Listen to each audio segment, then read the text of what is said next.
Arsenal champion, West Ham relégué, Chelsea 10e, Manchester United 3e, Sunderland en Europa League. Cette saison a été folle. Et aujourd'hui, les gars, on va la débriefer. Bienvenue dans PL Show, votre émission hebdomadaire. Mais maintenant, voilà, vous avez vu, on envoie plein d'émissions par semaine sur la première ligue et l'actualité du foot anglais. Avant de commencer, les gars, je vais vous demander un petit like, un petit abonnement, les gars, ça fait toujours plaisir. Et vous présenter mes invités, voilà, deux têtes bien connues de la chaîne, les mecs. C'est pas une émission pro Manchester United, on l'a dit, on va parler de toute la première ligue, mais là j'ai deux fans de Manchester United avec moi. Je commence par un revenant, un homme de longue date, Mehdi. Comment ça va, Mehdi? Ça va tranquille, hein, et toi? Bah écoute, moi ça va tranquillou, hein, qualifié en Europa League à la dernière journée, en étant juste promu, ça ne peut que aller, hein. Il y a le soleil en plus, voilà, quand on habite dans le nord, ça fait plaisir, donc franchement alors franchement très bonne semaine. Et avec Mehdi, je suis avec le visage qu'on voit le plus sur la chaîne avec Raoul, Ado. Salut Ado. Salut Simon, salut Mehdi, j'espère que vous allez bien. Bah écoute, moi toujours un plaisir de venir sur ta chaîne, c'est vraiment cool. Donc très content aussi de tourner avec Mehdi, un frère supporter de Manchester United, donc ça fait toujours plaisir. De fou.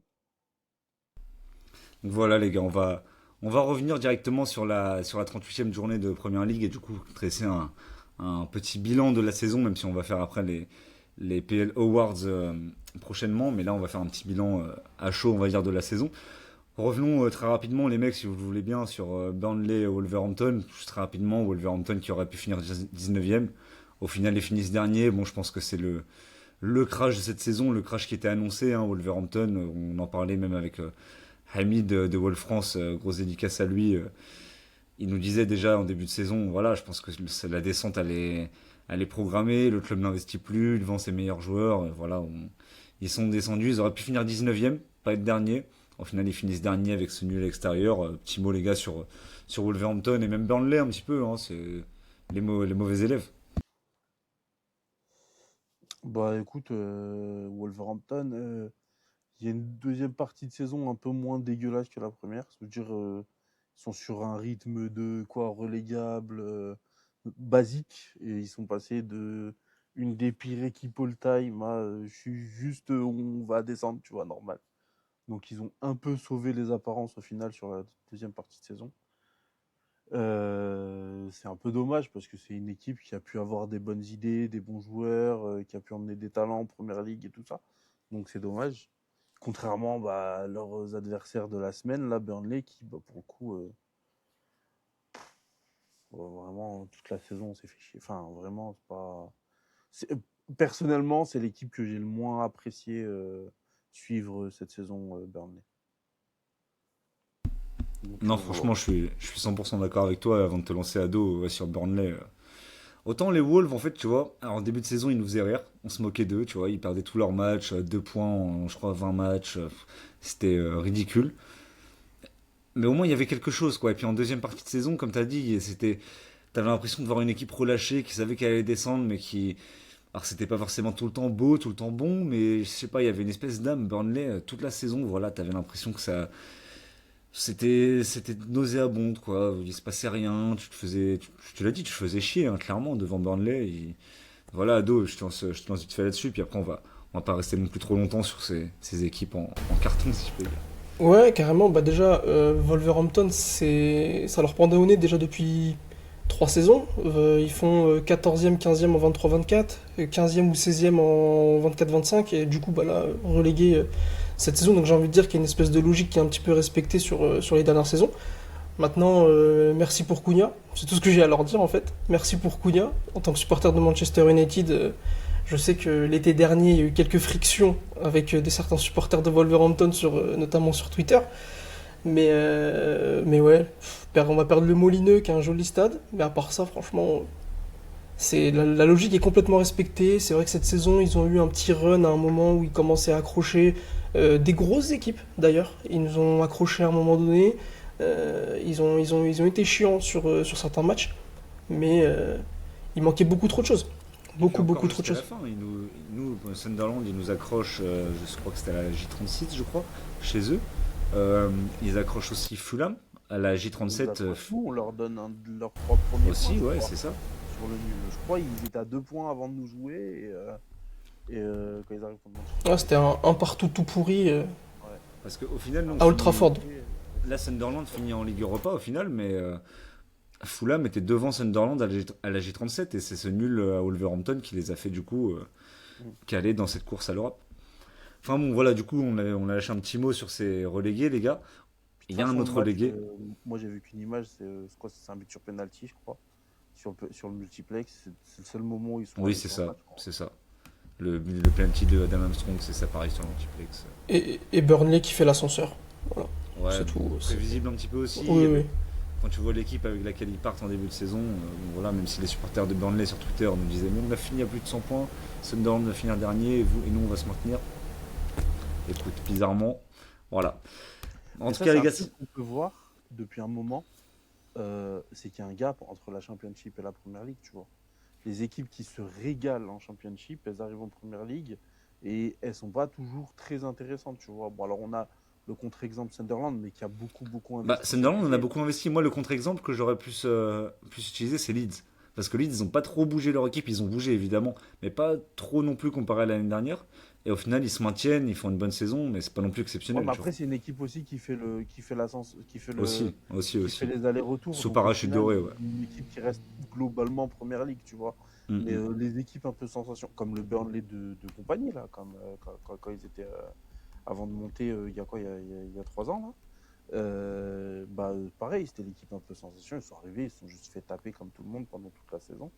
Donc il y a un gros gap. Et même avec les joueurs, hein, quand tu regardes les joueurs, quand ils arrivent en Première Ligue, tu as des contre-exemples style Bowen qui arrache tout quand il arrive, mais tu en as beaucoup qui ont besoin d'un peu de temps. Je pense à Garner, je pense à Spence, je pense à Amad Diallo, tu vois, les joueurs qu'on a un peu pu suivre. Tu vois, nous, Garner, il était prêté à Nottingham Forest, et c'est là-bas où j'ai suivi Brennan Johnson et Jet Spence aussi, qui étaient à cette époque-là. Et en fait, je me suis dit, eux, ils ont un niveau Première Ligue. Et en fait, ils sont arrivés en Première Ligue et il leur a fallu beaucoup de temps pour vraiment se faire au championnat. Donc, ça montre que ouais, la Championship, c'est pas la Première Ligue. Il faut se calmer quand même quand tu as fait une très très belle saison en Championship, quoi. Non, c'est sûr, c'est ce que je disais la dernière fois. La Championship, c'est un championnat qui est difficile, c'est un championnat où il y a du talent, c'est un championnat très dur, très homogène, où il y a beaucoup de journées. Donc voilà, la difficulté de ce championnat n'est plus à démontrer, mais ça reste une division 2 quoi. Ça reste un championnat où voilà, il n'y a pas les meilleurs joueurs du monde. Il y a J'entends beaucoup de gens dire que le Championship c'est plus fort que la Ligue 1, c'est faux. Et pourtant, Dieu sait que je critique souvent le niveau de la Ligue 1, par exemple en France. La Ligue 1 est meilleure que le Championship parce que voilà, ça reste une division 1, le Championship ça reste une division 2. Alors après voilà, le Championship c'est sûrement meilleur que la division 1 lituanienne par exemple, mais enfin voilà. Enfin bref les gars, tout ça pour dire que voilà les Wolves et Burnley sont relégués. Et petit lapsus, j'ai parlé de West Ham, ça c'est plus une folie quand même ça. West Ham relégué. Est-ce que les gars c'est le plus gros cataclysme du football anglais de ces dernières années, West Ham? Le plus gros, je sais pas, honnêtement, faudrait que je me pose et que je réfléchisse comme ça. Mais en tout cas, ça en a un gros parce que West Ham, ça reste quand même un club assez historique, assez mythique des 15 dernières années en Première Ligue. Le London Stadium, qui est un stade assez mythique pour les mauvaises raisons, un stade assez dégueulasse. Mais cataclysme, après, j'ai envie de dire que la logique est aussi un peu respectée parce que West Ham, c'est beaucoup d'investissements un peu chelous sur les dernières années. L'année dernière aussi, la saison qu'ils font, elle est assez difficile. Ils finissent 14e ou 15e, il me semble. Maintenant, il y a des opportunités à faire du côté de West Ham en termes de mercato. Je sais que nous, de notre côté à Manchester United, il y a notamment un joueur, Matheus Fernandes, qui pourrait être une cible très intéressante pour le club au milieu de terrain. Donc maintenant, à voir comment ça va se passer au niveau des négociations. Mais West Ham, ça reste un club très estampillé Première Ligue, tu vois. Contrairement à un Burnley, contrairement même à un Wolverhampton, où quand ça descend, j'ai pas envie de dire que tout le monde s'en fout, mais tout le monde s'en fout. West Ham, quand même, ça fait partie de ces équipes qui font le charme de la Première Ligue. Toutes les ans, on a l'habitude des affiches contre West Ham, etc. Donc, voilà, après, la logique est respectée. Ils sont réveillés en deuxième partie de saison. C'est vraiment la première partie de saison qui les a tués. Ils ont très très très mal démarré le championnat. Même à un moment, ils se retrouvent, si je dis pas de bêtises, même dernier. Pendant quelques journées, faudrait vérifier. Avec Wolverhampton, Tu vois? Ouais, Non, faudrait que non, je non, vérifie. Wolverhampton est resté dernier de la première à la dernière journée. Ok, Mais ok. Ils sont sûrement été, pardon, En plus, dans 19e. l'ordre alphabétique, ils sont derniers aussi. Donc, vraiment commencer bien. Ah ouais, vraiment, exactement, t'as bien raison. Et pour la petite stat, c'est la première fois, je crois, depuis plus de 60 ans, où il n'y aura pas d'équipe avec qui commence par W en Ouais, première ligue l'année prochaine. J'avais vu ça sur Instagram et j'avais trouvé ça assez fou. ouais, mais du coup, oui, au West Ham, c'est drôle. Enfin, drôle. Je le dis, mais sans malveillance, hein. Mais on a reçu. On avait fait le PL Tour il y a 2 ans. On avait essayé de recevoir des supporters de toutes les équipes européennes, de toutes les équipes de Première Ligue avant la saison. On le fera pas cette année parce que c'est trop de travail, c'est trop chiant. Et du coup, on avait reçu un supporter de West Ham. Et en fait, c'était étonnant à quel point ils étaient confiants. Tu sais, ils avaient fait 9e, ils sortaient de leur saison, ils étaient 9e, là, ils étaient juste derrière nous. Mais oui, mais et c'est ce que j'allais dire, ils ont gagné la Conference League quand même, quoi. Enfin, il n'y a Ils pas avaient si gagné, longtemps, quoi. voilà. Et du coup, ils avaient fait un peu de recrutement et tout ça.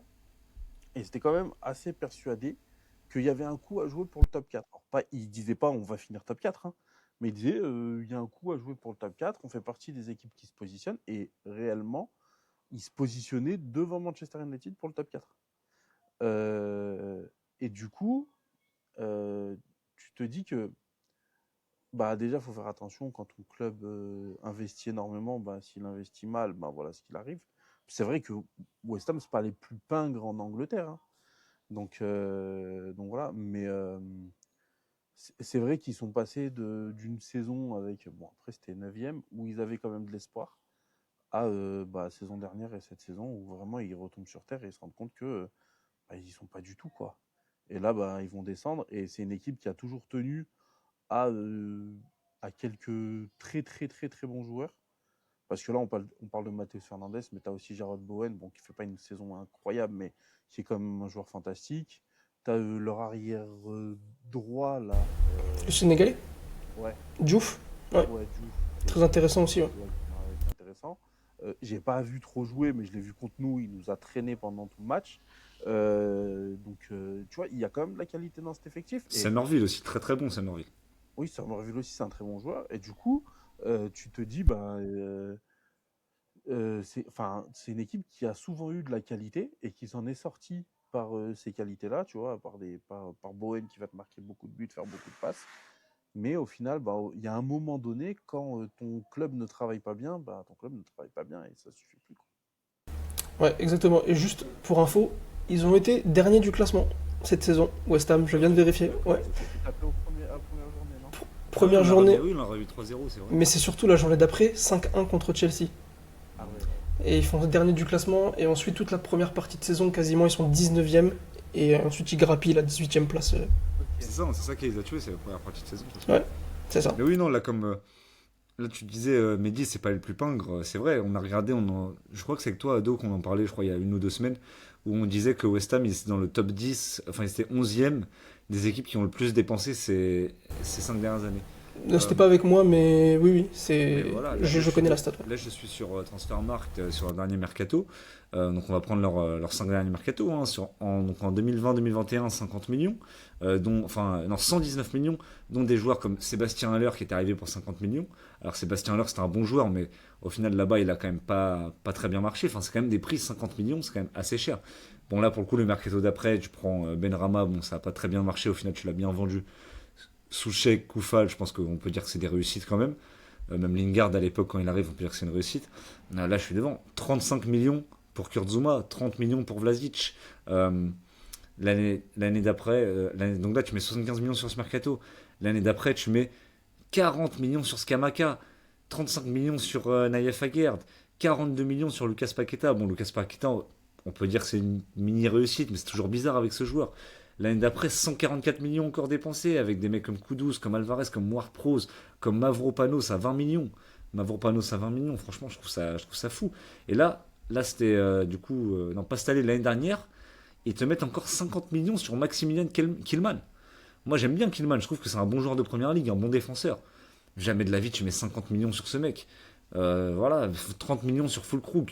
Tu vois, au bout d'un moment, tu peux pas te c'est des investissements jetés dans le vent. Bon, cette saison, 44 millions sur Matheus Fernandez, au final, c'est plutôt un bon joueur. Matheus Fernandes, il est maudit, hein, par contre, Mais hein. ça fait deux relais, c'est ce que j'allais dire, ça fait deux relégations de suite. Southampton relégation, Mais tu vois, 40 West millions Ham. sur Jean-Claire Todibo. C'est Ouais, des ils prix, envoient en des fait, sacoches un peu n'importe c'est comment ça, et ils ouais. le payent. Au mercato d'hiver, ils t'envoient, honnêtement, je savais pas qu'ils allaient payer aussi cher. En tout, les deux, ils ont coûté 52 millions. Tachi Castellano, c'est Pablo, là. Les deux, ils faisaient mal aux yeux quand ils jouaient cette saison, tu vois. Donc non, je trouve que c'est beaucoup d'années de mauvaise gestion, tu vois. Un peu ce que je te disais avec Sunderland quand je disais si on va en Europe, je sais pas si j'ai vraiment envie qu'on y aille ou pas. Parce que j'ai l'impression qu'avoir gagné la Conference League, ça leur a fait péter le cerveau, quoi, aux dirigeants de West Ham. Ils se sont pris pour ce qu'ils étaient pas. Ils ont envoyé des Malheureusement, grosses sacoches sur tous les joueurs. malheureusement, ils n'ont pas su réinvestir correctement l'argent récolté grâce à Declan Rice. C'est Parce qu'ils ça. avaient vraiment beaucoup touché d'argent à ce moment-là. Et après, bah, il faut aussi pas oublier que en termes de sur le banc de West Ham cette saison c'était un peu compliqué. Tu ramènes Nuno Espirito Santo. Je sais pas si c'était le meilleur move de le ramener en sachant comment il est parti de Nottingham Forest. Donc peut-être que psychologiquement c'était un peu bancal pour lui à ce moment-là. Je sais pas. En tout cas, c'est dommage. C'est dommage pour West Ham. Maintenant, le plus dur reste à venir pour eux parce que faire l'ascenseur dans le sens inverse, corrigez-moi les gars, mais je suis pas sûr que c'est quelque chose qui arrive très souvent. Donc bon courage, bon courage. Je pense pas qu'on va les revoir de sitôt West Ham en Bah, première ligue. il y a eu Leicester là, mais bon, ils sont redescendus derrière en Ligue 1, donc je pense qu'ils auraient, à choisir, ils auraient préféré faire 2 saisons de Championship. Et il y a eu Ipswich là qui va remonter cette année, et Burnley du coup, qui a fait Ouais, donc finalement aussi, montée et descente. c'est Mais ça arrive pas non plus tout le temps, ça reste rare quoi. Après, on parle de mauvaise gestion de West Ham. Moi, je trouve quand même que c'est une équipe, quand on regarde leur mercato, en- quand on regarde après, c'est toujours plus facile quand tu as le recul de la saison, ce qui a marché, ce qui n'a pas marché. J'ai rarement commencé une saison en me disant le mercato de West Ham, il pue. je suis complètement d'accord. C'est vrai, surtout l'année dernière. L'année dernière, je me souviens, j'étais extrêmement confiant, Moi, quand ils mais ont cherché Tillman, même l'année d'avant, ils ont cherché Kudus, ouais, Alaba, ouais. Ward-Prowse. Bah, en, C'est en des fait, Mehdi, gros. en fait, Mehdi, c'est pas les joueurs c'est pas les joueurs que je reproche d'avoir acheté à West Ham, c'est surtout le prix. Tu vois, Killman, comme je t'ai dit, je trouve que c'est un bon défenseur de première ligue. Mais 50 millions. Malheureusement, 50 millions, mais malheureusement, t'es c'est obligé trop de cher. composer avec les transferts intramuros, première ligue. Les prix, Mais tu peux quand même. Mais il y a moins cher que 50 millions quand même. Enfin, je suis désolé, tu peux avoir moins cher que 50 millions. Alors bon, j'allais prendre l'exemple Marguerite, ça n'a rien à voir parce que lui il est en fin de contrat, etc. Mais on a vu des transferts qui étaient moins chers que ça. Enfin, là, ils se sont fait allumer par les Wolves, quoi. Après, Max Killman, attention, c'était un bon joueur à l'époque. après, West Ham, c'est pas un club qui a comment dire, qui a l'attractivité naturelle d'un club comme Manchester United, comme d'autres, tu vois. Ouais, Donc, mais leur dans ce argument cas-là, principal. tu peux mieux bosser et aller chercher des joueurs moins Oui. chers. Là, comme Sunderland a fait un petit peu cet été, bon, c'est pas pour tout ramener à Sunderland, mais voilà, même Brighton, par exemple, ils le font très bien. Ils vont Mais en chercher. fait, ça montre justement quand tu es une équipe qui met beaucoup d'argent sur un joueur anglais, enfin anglais ou de première ligue, c'est qu'en général, tu travailles pas si bien que ça parce que tu n'as pas les scouts qui vont te chercher le joueur intéressant aux Pays-Bas, au Portugal ou en Amérique du Sud. Et c'est ce qui fait que bah, du coup, tu vas te reposer un petit peu sur. Et moi, je pense que ils ont privilégié la qualité à la quantité, tu vois. Et bah, je pense que c'est plutôt ça le problème. C'est que bah, ils ont dû laisser des trous béants dans leur effectif pour avoir justement ce type de joueur. Parce que Kudus, quand il y va, c'est un joueur que même à Manchester, on le veut, tu vois. Ah oui, non, non, mais Kudus, On de toute façon, regarde. c'est une réussite hein, là-bas pour moi. Ils vont nous prendre Wan-Bissaka. Moi, je voulais pas qu'il parte, Wan-Bissaka, tu vois, aussi. Donc, au final, c'est des beaux coups à chaque fois. World Pro, c'est pareil. Il y a beaucoup de clubs du top 6 qui seraient contents de l'avoir dans leur effectif. Pas forcément dans leur 11, mais dans leur effectif au moins, tu vois. Donc, je pense que pour avoir ces beaux noms, justement, tu es obligé de sacrifier la quantité. Et peut-être qu'ils avaient peut-être besoin de plus de quantité. Et là où je rejoins Ado, c'est le choix des coachs est rarement bon, quoi. Ah, mais ça c'est clair, surtout cette saison. Mm. Non, mais en tout cas, les gars, c'était intéressant. Du coup, les mecs, si West Ham a été relégué, c'est que Tottenham s'est maintenu. Voilà. Bon, on va essayer de faire un peu rapide, parce que c'est pareil, Tottenham, on en parle souvent. Euh, on reconstruit tout là, à Tottenham. On repart avec 2 Herbie et on reconstruit tout, un nouvel effectif. Le West Ham en mieux. C'est pareil. Tu vois, ce que je viens de dire là, ils sortent jamais, on se dit le mercato est nul, ils recrutent des joueurs, on se dit toujours ils ont des bons effectifs, etc. Pareil. Enfin, j'ai presque rien de plus à dire sur Tottenham que sur West Ham. À un autre niveau, parce qu'ils dépensent plus et qu'ils ont eux pour le coup une attractivité supérieure à West Ham, qui leur permet d'avoir eu Conte, Mourinho, d'avoir été chercher des bons joueurs aussi. Mais voilà, et puis surtout Tottenham, va falloir virer les médecins, va falloir virer les préparateurs, va falloir virer tout ce monde-là, parce que c'est vraiment ce qui leur pourrit la vie, c'est les blessures. Et Solanke, ils n'ont pas pu le faire jouer depuis qu'ils l'ont racheté. Madison, il est tout le temps blessé. Et puis, c'est des joueurs qui changent leur vie quand ils sont là, tu vois. Ah ouais, il y en a tellement.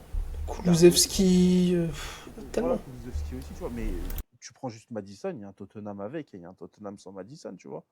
Donc, vraiment, il faut qu'ils gèrent ces histoires de blessures parce que je pense personnellement que la saison sans. Là, la pire chose qui pouvait leur arriver, c'était de gagner l'Europa League. Je pense qu'une saison avec autant de blessés, avec la Coupe d'Europe et tout ça, c'était peut-être pas ce qu'il fallait qui arrive pour eux. Et je pense que la saison prochaine va leur faire du bien de faire une saison sans Coupe d'Europe. J'espère pour eux que comme nous, même si pour les fans c'est chiant, parce que nous, des fois, on a eu 3 semaines sans foot. On s'est fait chier, hein. C'est vraiment pourrave de ne pas avoir de match en milieu de semaine. Mais n'empêche que pour les joueurs, je pense que ça va leur faire du bien. Donc, je pense que Tottenham, la saison prochaine, si là, ils mettent un peu d'argent, ce qui n'est pas sûr, parce que Lévy part, donc on ne sait pas vraiment ce que ça va donner. On va faire le premier mercato sans Lévy. On va voir ce que ça va donner. Et puis, s'ils investissent encore, je pense que la saison sera quand même bien meilleure. Et du coup, Ado, pour recentrer un peu la question sur le débat sur Roberto De Zerbi, est-ce que tu penses que De Zerbi il peut vraiment prendre cette... Oh, c'est vrai, je suis parti ailleurs. Oui, non, mais t'inquiète, c'était intéressant aussi, t'inquiète. Mais est-ce que tu penses que Roberto De Zerbi peut vraiment avoir cette casquette de manager à Tottenham et du coup partir sur un vrai projet un peu long? Alors évidemment, là, on a envie de dire style Arteta, mais voilà, style manager de Première Ligue, voire même un style Iraola ou même Thomas Frank à Brentford. Tu sais, c'est pas forcément style Arteta, mais est-ce qu'il peut vraiment prendre cette casquette de manager dans un club aussi bizarrement structuré que Tottenham? Bah déjà, comme l'a dit Mehdi, ça change de structure à la tête du club à partir de cet été. Donc, De Zerbi, je sais pas, enfin, on sait pas qui va prendre la suite après Lévy. Donc, déjà, est-ce que ça va être des dirigeants qui vont faire totalement confiance à De Zerbi? Ça, on le saura que plus tard. Maintenant, De Zerbi, il est dans un environnement qu'il connaît déjà, donc la Première Ligue. Il a déjà des faits d'armes en Première Ligue du côté de Brighton. Mais De Zerbi, moi, c'est un coach que j'aime bien à la base. Je pense que ce qui s'est passé à Marseille, c'est vraiment pas représentatif de ses qualités en tant que coach. Parce que Marseille, on parle de Tottenham, mais Marseille, je pense que c'est aussi un environnement très très très compliqué, voire même plus qu'à Tottenham. Maintenant, il a du bon matos sous la main, attention, hein. Là, il a fait le strict minimum, on va dire, le minimum syndical pour se maintenir. C'était pas flamboyant, etc. Et bravo à lui. L'année prochaine, je pense qu'il va commencer à mettre vraiment ses idées en place. Peut-être en plus avec un mercato où il aura la main pour faire ses recrues, etc. Donc ça peut être intéressant. Maintenant, je pense qu'il y a quand même deux-trois joueurs, deux-trois postes à renforcer, notamment le poste de numéro 9. Ils n'ont jamais vraiment remplacé Harry Kane. Solanke, c'est un bon joueur, tout ce que vous voulez, mais bon, je pense pas que ce soit le numéro 9 que Tottenham a besoin pour retrouver les sommets. Un joueur comme Xavi Simons, je trouve pas que c'est un excellent joueur personnellement. Ils l'ont acheté, je crois, 60 millions d'euros, un peu panic buy en fin de mercato où ils devaient faire un gros joueur comme ça et ils sont partis sur Xavi Simons. Maintenant, encore une fois, il y a du bon matos, ils ont un bon effectif et comme Mehdi l'a très bien dit, le staff médical, les physios, les nutritionnistes, j'en sais rien, il y a quelque chose qui cloche dans tout l'aspect autour du football à Tottenham qu'il faut changer parce que c'est pas normal de faire une saison. Il y a Arne Slot qui se plaignait en conférence de presse ce week-end. Je sais pas si vous avez suivi un journaliste qui lui pose la question si tu devais résumer la saison en un seul mot et il a dit injury, blessure. Je pense que c'est surtout du côté de Tottenham qui peuvent s'en plaindre des blessures parce que Liverpool, certes, il y a eu des blessures, mais pas plus que chez nous, pas plus qu'ailleurs. Tu vois. Tottenham, pour le coup, eux, ils peuvent entre guillemets avoir l'excuse des blessures cette saison. Et puis surtout, ils n'ont pas dépensé 500 millions sur. En plus, effectivement.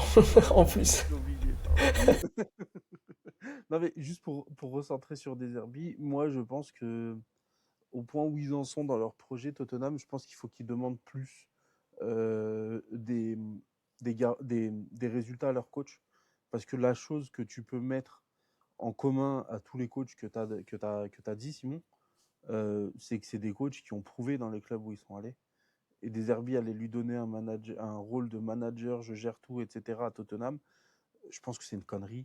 Je pense qu'il faut juste lui dire, je sais pas, objectif top 8.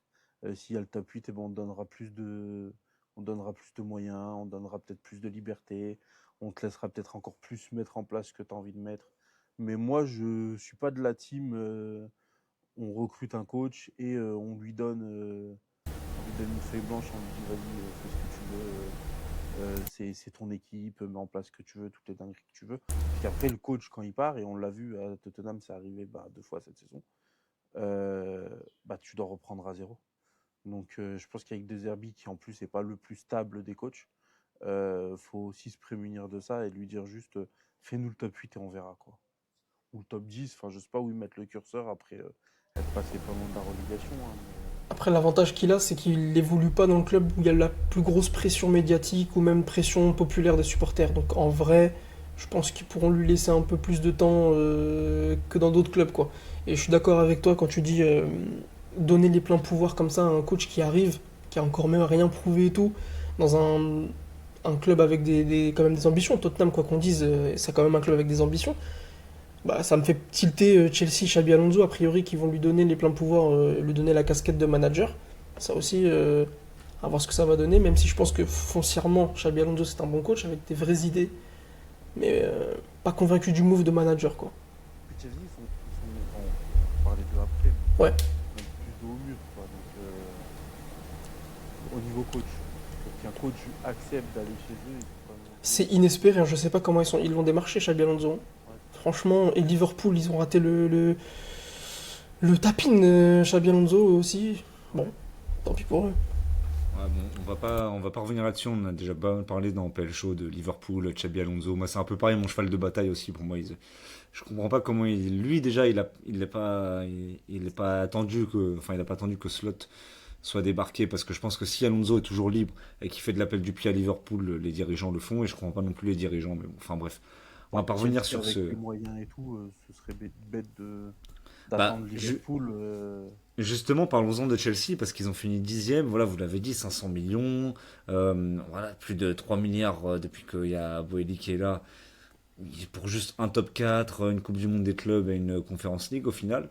Donc bon, attention, c'est déjà pas mal, hein, mais bon, pour tout l'argent dépensé, c'est quand même, voilà, c'est quand même inquiétant. C'est pas au niveau de Chelsea.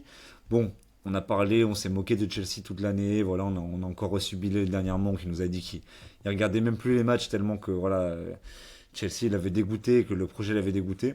Maintenant, ils Qu'est-ce ont que quand tu même disais pris ça? Bilal de Football Ah, Garden, Bilal, il avec regarde qui plus on a, Chelsea, tu dis? déjà, ouais, ouais, non, il a dit que là, la fin de saison, il l'a mis de côté. Et attention, on le comprend. Bah, je Encore suis hier, Chelsea a fait, moi je le dis, hein, j'ai regardé le match par le prisme de Sunderland, mais aussi voilà, j'ai aussi analysé Chelsea. C'est honteux. Ils marquent un but sur une frappe de loin de Cole Palmer, un peu en coup de génie. Sinon, ils ne sont pas dangereux du match. Hier, Sunderland, on leur a mis. Alors oui, il y avait le public, il y avait tout ça. Mais Chelsea aussi, hier, ils pouvaient jouer encore une qualif en Ligue Europa, hein. Si Chelsea gagnait, c'était eux qui allaient en Ligue Europa. C'était pas Sunderland, hein. Et ils étaient devant nous au début du match. Ils ont rien fait du match. C'est comme un peu toute la saison, en fait. T'as des joueurs, tu sais, t'as l'impression de voir des joueurs qui ont déjà envie de partir ou quoi, alors que j'imagine que c'est pas le cas. J'imagine que c'est des joueurs qui veulent même rester sous Xabi Alonso. Mais au bout d'un moment, quand t'as un club qui est géré comme ça, comment tu veux que les joueurs ils aient un sentiment d'appartenance au club? Moi, je suis désolé, Xabi Alonso, et d'ailleurs, j'en ai parlé un peu avec Bilal en privé, il n'est pas spécialement d'accord avec moi non plus. Mais moi, pour moi, Xabi Alonso, ça va faire un flop. Et ça me fait de la peine parce que j'adore Xabi Alonso. Mais en fait, ça va faire un flop pas parce que c'est un mauvais coach, pas parce qu'on lui donnera foncièrement des mauvais joueurs, parce qu'on lui donnera une équipe qui est construite n'importe comment, comme ça a fait avec Maresca, comme ça a fait avec Pochettino, et c'est peut-être même Xabi Alonso qui voudra partir. Moi, j'entends là, oui, on veut donner les pleins pouvoirs à Xabi Alonso. Xabi Alonso, ça va être le premier manager de Bluco. Peut-être. Mais moi, j'attends de voir, parce que pour l'instant, c'est que des belles paroles. quand Xabi Alonso il va leur demander d'arrêter de recruter des jeunes à fort potentiel, de recruter des mecs qui ont un vrai CV, qui ont peut-être de l'expérience, qui sont peut-être moins bankable, et peut-être du coup de se séparer des joueurs avec qui ils ont acheté peut-être cher et du coup de les brader sur le marché pour avoir une équipe plus compétitive, à voir comment les dirigeants de Bluco vont réagir. Donc voilà, moi les gars, je vous pose une question. Est-ce que pour vous, vous êtes plutôt optimiste ou pessimiste pour le futur de Chelsea? Parce que pour l'instant, cette saison, en fait, pour moi, il n'y a rien à en débattre. En fait, il y a rien à dire. Ils ont tout raté cette saison. Euh, Moi, je pense que Chelsea va perdre des joueurs. Moi, je suis pas forcément d'accord avec toi quand tu dis que les joueurs veulent rester, parce qu'on a vu Kukureya qui parle, on a vu Enzo, Enzo, on a vu... Enfin, il y a beaucoup de joueurs qui ont Oui, parlé. mais en fait, ces joueurs-là, ils parlaient, mais au moment où Maresca est parti, enfin, Cucurella, j'ai pas vu, j'avoue, mais Enzo, c'était au moment Bah là, où pendant Maresca est une parti. trêve internationale, ils étaient 3 ou Oui, 4 à donc ouais, avoir voilà, ouais, c'était au même ouais, moment que Enzo à peu près. Moi, Enzo a été moi, sorti de l'équipe et je tout, hein, pense ça que allait là, loin. Oui, moi, il a dû sortir Enzo de l'équipe, on ah est ouais, non, d'accord mais aussi. oui, il avait, après sa dette là contre l'Argentine, d'ailleurs, je suis désolé, hein, mais ne pas le sortir de l'équipe après ses chants racistes avec l'Argentine, et le sortir de l'équipe après ça, bon, bref, ça, c'est un autre Ah, c'est débat. le folklore des Blues, ça, Ah, c'est bah, pas... ça va alors. Ils sont comme ça, Chelsea, ils aiment bien le racisme, on peut Mais pas leur en non, non, tout vouloir. ça pour dire que oui, non, ça c'était pendant la trêve, et à ce moment-là, voilà, mais je pense que du coup, le fait qu'il y ait Xabi Alonso, il y a beaucoup de joueurs qui se voient bien jouer avec Xabi Alonso, qui voient bien le truc réussir. Après, attention, Mais il y a est-ce qu'il peut-être. va pouvoir les garder? Parce qu'il y a aussi le côté financier. Et Chelsea qui a dépensé énormément, qui a donné des contrats sur 6 ans, donc qui se fume sur le fair play financier, sans les revenus de la Ligue des Champions, même pas de de la Ligue Europa, et même pas les maigres revenus de la Conference League, ça va faire très très mal, hein. Non, c'est clair. Ça Bah, va faire Enzo, très très Enzo, je mal. pense que ça part, hein, de toute façon, cet été. Bah, ils vont devoir vendre un ou deux gros joueurs.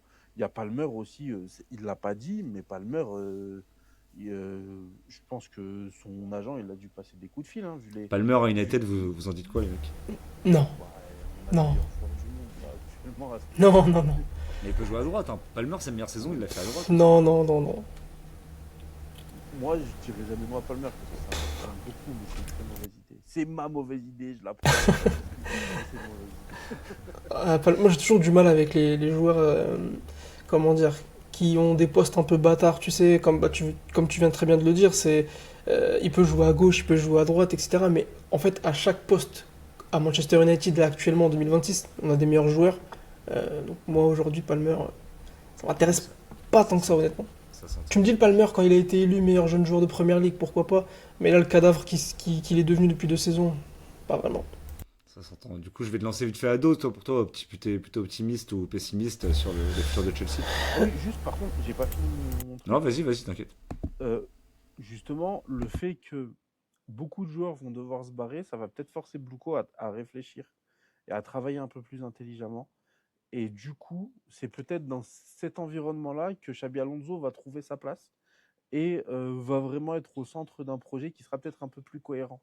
Donc le malheur de Chelsea, peut-être qu'il va se transformer en bonne opportunité et à voir si vraiment ce qu'on entend sur la santé financière de Chelsea et tout ça est, est confirmé, eh ben, je pense que c'est une bonne chose pour eux. Par contre, s'ils continuent d'empiler les joueurs sans savoir ce qu'ils vont en faire, je pense que c'est mort. Par contre, faut oublier. Ils feront pas mieux que ce qu'ils ont fait cette année. Avec peut-être un top 8 ou 7, 8, mais ils retourneront pas en Ligue des Champions l'année d'après. Bah, je te rejoins globalement. Déjà, Chelsea, j'ai envie d'être un peu optimiste avec eux parce que pour la simple et bonne raison qu'ils peuvent pas faire pire. Enfin, ou à moins que vraiment. Bref. Donc je me dis qu'ils peuvent pas faire pire. Ils arrivent avec Xabi Alonso qui est un coach quand même qui a des très bonnes idées. Moi je trouve, même malgré ce qui s'est passé au Real, je pense quand même que ça reste un bon coach. Maintenant, comme l'a très bien dit Mehdi, l'effectif est beaucoup trop bancal. La politique sportive de Bluco est beaucoup trop bancale. Euh, des recrutements honnêtement assez lunaires. Voilà, je suis très content de m'être débarrassé de Garnacho, mais moi dans mon esprit on les a pigeonnés, tu vois. Clairement, clairement. Garnacho, l'argent qu'on a récupéré sur lui, laisse tomber, il s'en mord aujourd'hui les doigts.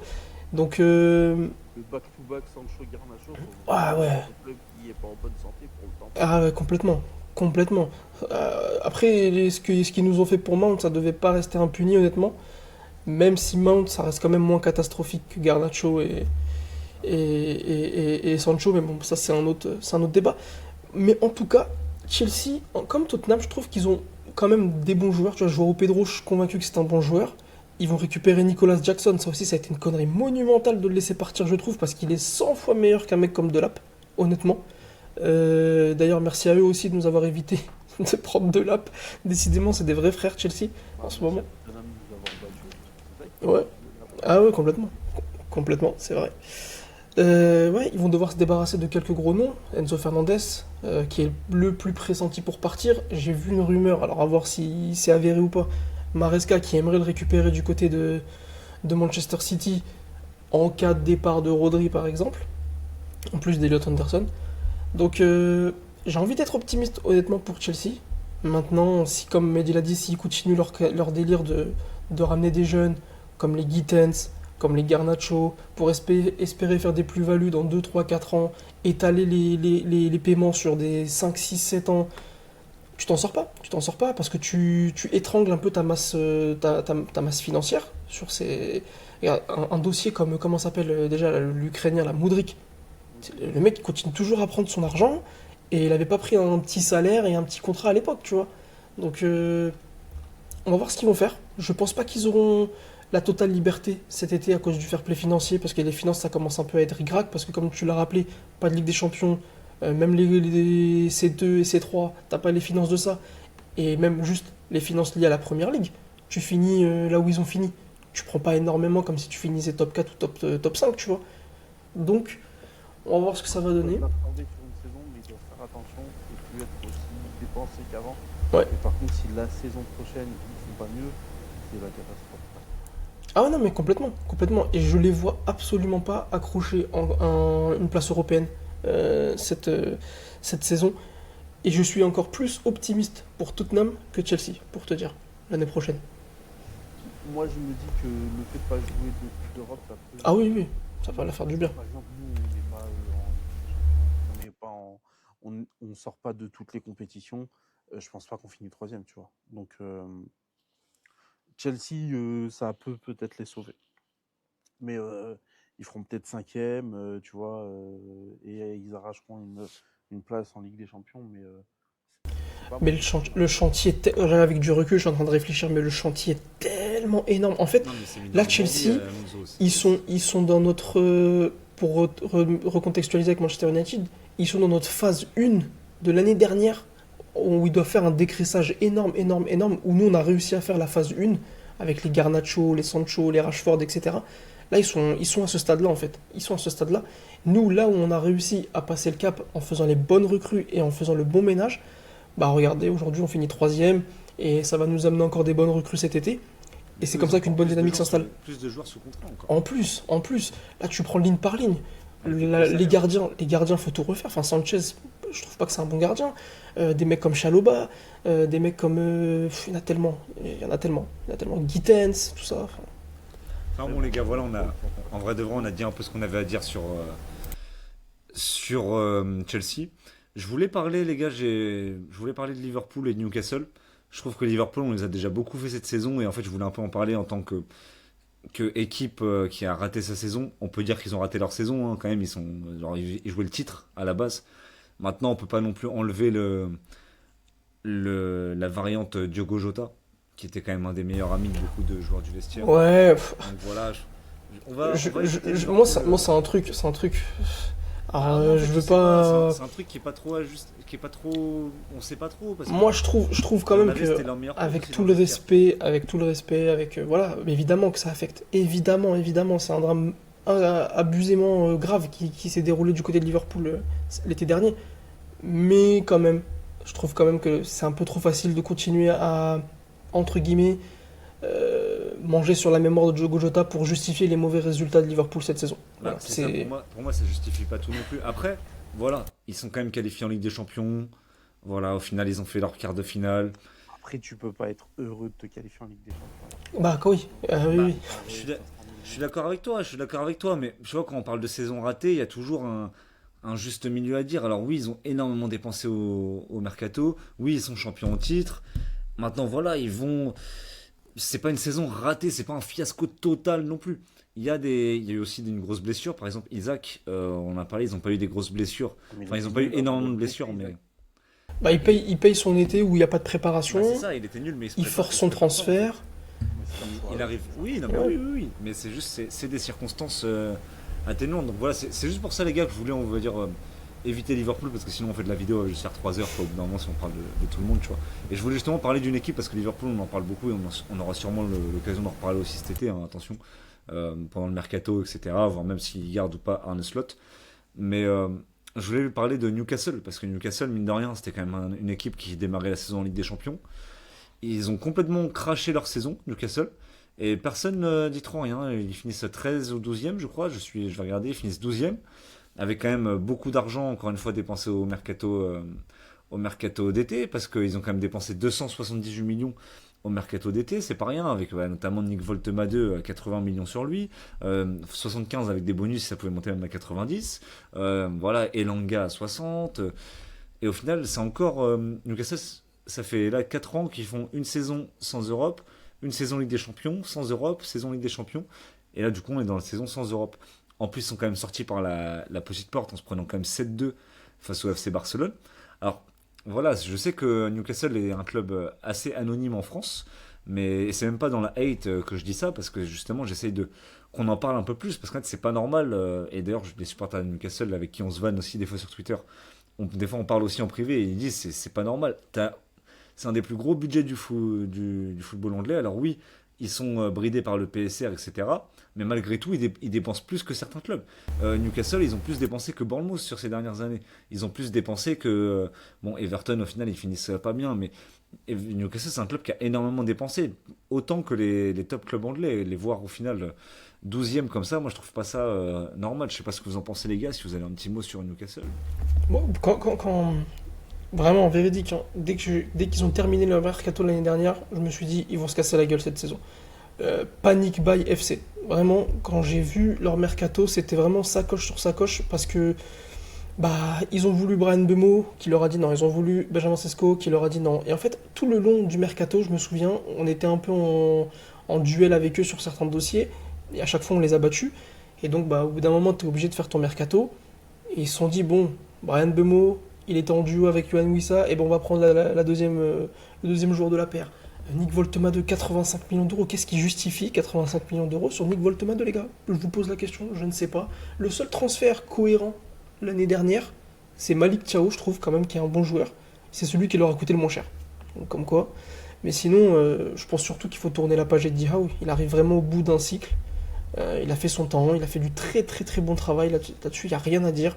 Il a remis un peu Newcastle sur la carte en Angleterre.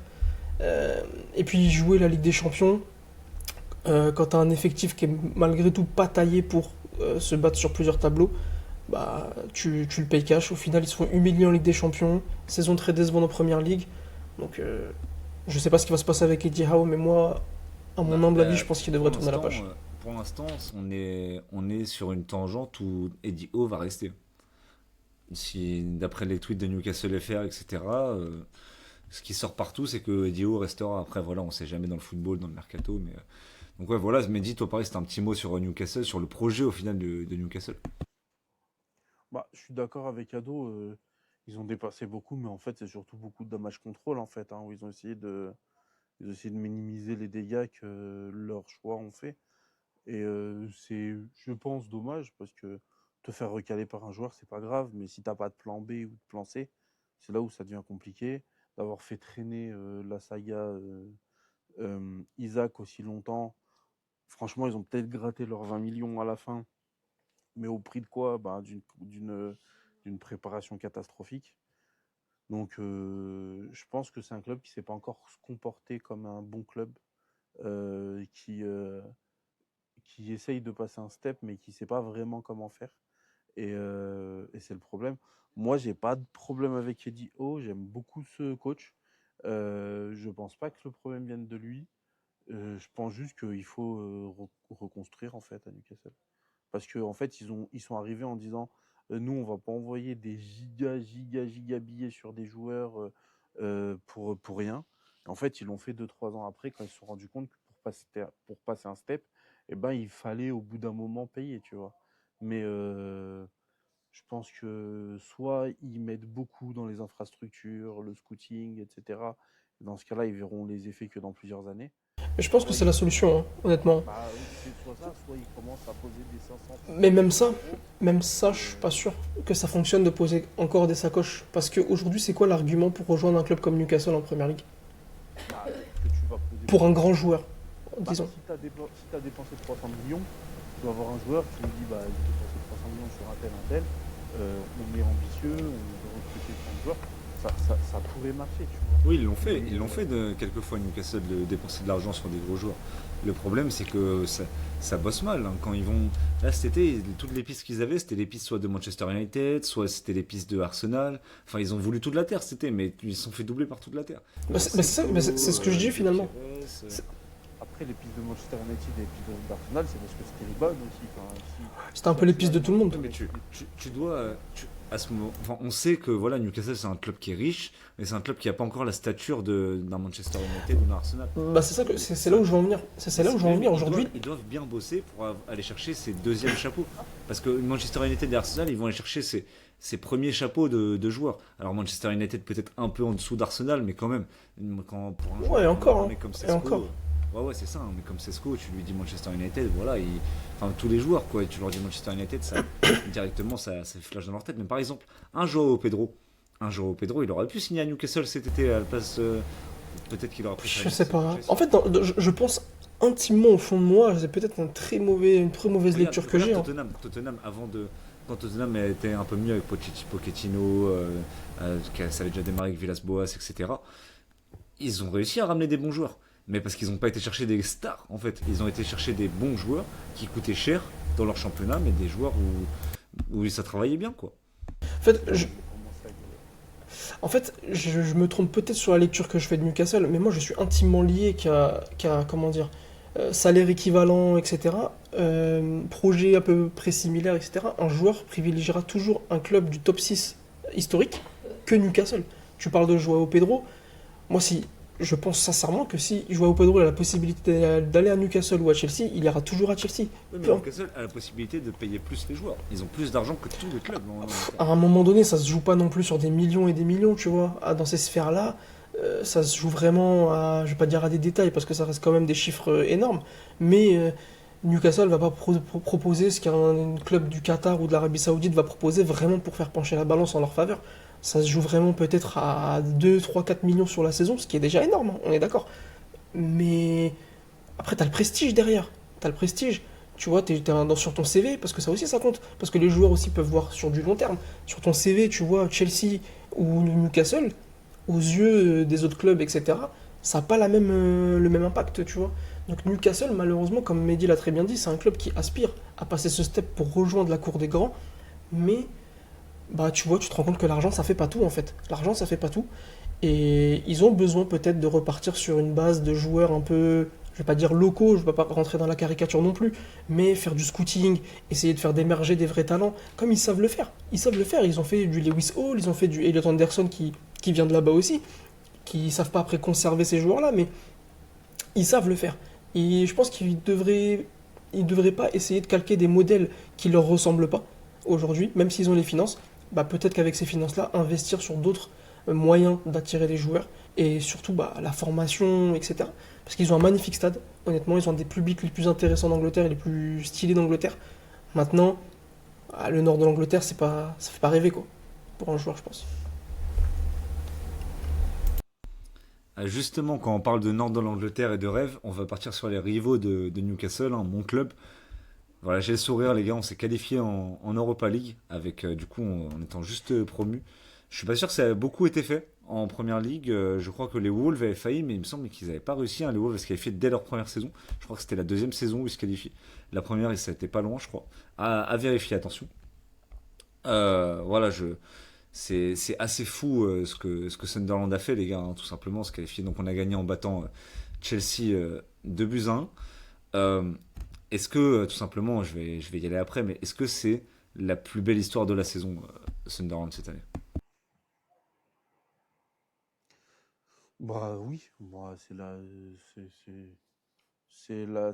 oui, oui, clairement, c'est la plus belle histoire de la saison. C'était un peu annoncé parce qu'on a quand même vu les investissements l'été dernier et Ah, même attention, Mehdi, j'ai toujours l'enregistrement d'un space qu'on avait fait ensemble bah pour tu peux, le tu Pro peux. Premier League, où, Justement, où j'étais un des beaucoup de seuls gens qui disaient que Sunderland allait être relégué. ouais, bah non. Moi justement, j'étais un des seuls qui vous disait Ok, ok. bah non. Alors sur ce space, je veux bien que tu sortes l'enregistrement parce que j'annonce Arsenal champion et j'annonce que vous faites une belle saison. Alors j'ai dit d'autres conneries, mais sur ça j'étais bien. Mais du coup, non, non, Sunderland, c'était annoncé parce que on voyait l'investissement, on voyait que c'était un club qui investissait beaucoup. On ne sait jamais ce que ça va donner. On a des exemples, notamment Nottingham Forest, qui des saisons arrivent et achète 15 joueurs. On ne sait pas ce que ça donne derrière. Mais on voyait qu'il y avait il y avait quelque chose de spécial. Il y avait, il y avait une réelle volonté euh, de, de marquer le coup en première ligue, de s'installer en première ligue et pas juste de faire de la figuration. Et moi, vraiment, pour moi, Sunderland, si ça jouait juste la relégation, si ça avait juste joué la relégation, c'était une déception parce que je vous voyais bien plus haut que ça. Ouais, bah pour compléter, effectivement, je suis d'accord, hein, honnêtement, ouais, je pense que c'est la plus belle histoire de la saison. Euh, tout simplement parce que personne ne vous attendait à ce niveau-là. Je me souviens, votre début de saison, où vous commenciez à battre tout le monde et vous étiez resté invaincu à domicile, je pense, pendant très longtemps. À un moment donné, on disait que vraiment le Stadium of Light, c'était. Je crois que c'est Arsenal qui est venu, du coup, le champion, qui est venu vous battre, vous infliger votre première Non, défaite à non, domicile. non, non, Non? non, non. Oui, t'as gagné contre qui? Arsenal, City, on a vaincu. Ah, ok, C'est ok. contre qui qu'on peut... C'est qui vous avez battu à Euh, domicile la première fois? Non, je on a me gagné. demande si... Non, vous avez fait Non, on a 0-0. fait. C'était le match tout pourri, là, il y a pas longtemps. Ah Ah, non, si, je t'avais. moi j'avais bien aimé ce match-là. Bah, c'est le match que vous auriez dû gagner, ouais, Non, d'ailleurs. celui qui nous bat en premier, putain. Ouais, mais c'est pour ça que j'ai bien aimé, tu en avais bien joué. Celui qui nous bat en premier, parce que je sais qu'après on a fait une série de défaites, notamment celle de 5-0 là contre Nottingham. Euh, on a perdu contre qui à domicile, bordel. Ah, je suis dessus. Liverpool? Février? Non, Liverpool, on nous a battus, je crois. Non, non, non. Non, on a 0-1 perdu. Liverpool. Ouais, vous avez Ok, bah perdu. c'est une première défaite alors, c'est contre Liverpool. Ouais, 1-0, je crois, c'est ça? C'est ça, 1-0 Ouais, Liverpool. c'est Ouais. ça, Mais 1-0. c'était au mois de février, quoi, tu vois. Ouais, oui, non, mais oui, ça reste un très beau truc.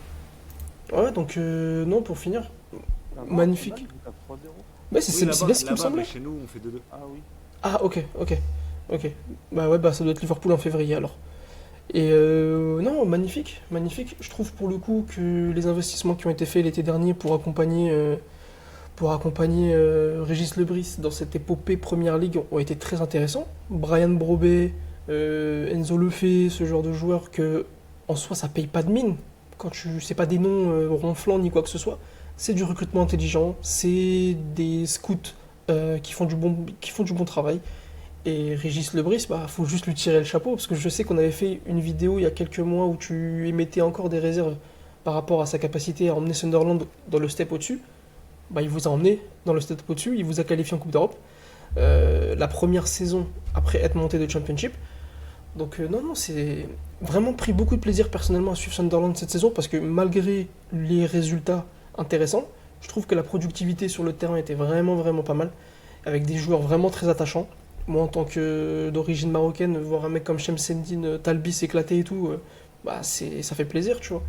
Donc, non, franchement, chapeau, chapeau, chapeau. Et en deuxième histoire intéressante, moi j'aime bien la saison de Bournemouth aussi. Bon, Ouais, ça, juste pour. Ouais, on va en Ouais, parler voilà. après on va en parler un peu après de J'hésite, en fait, j'hésite entre les deux. Entre la plus belle histoire, j'hésite entre Sunderland et Bournemouth, mais Sunderland, ce qu'il fait, c'est incroyable. Mais Bournemouth, après le mercato de l'année dernière où ils se font vraiment plumer, c'est vraiment intéressant.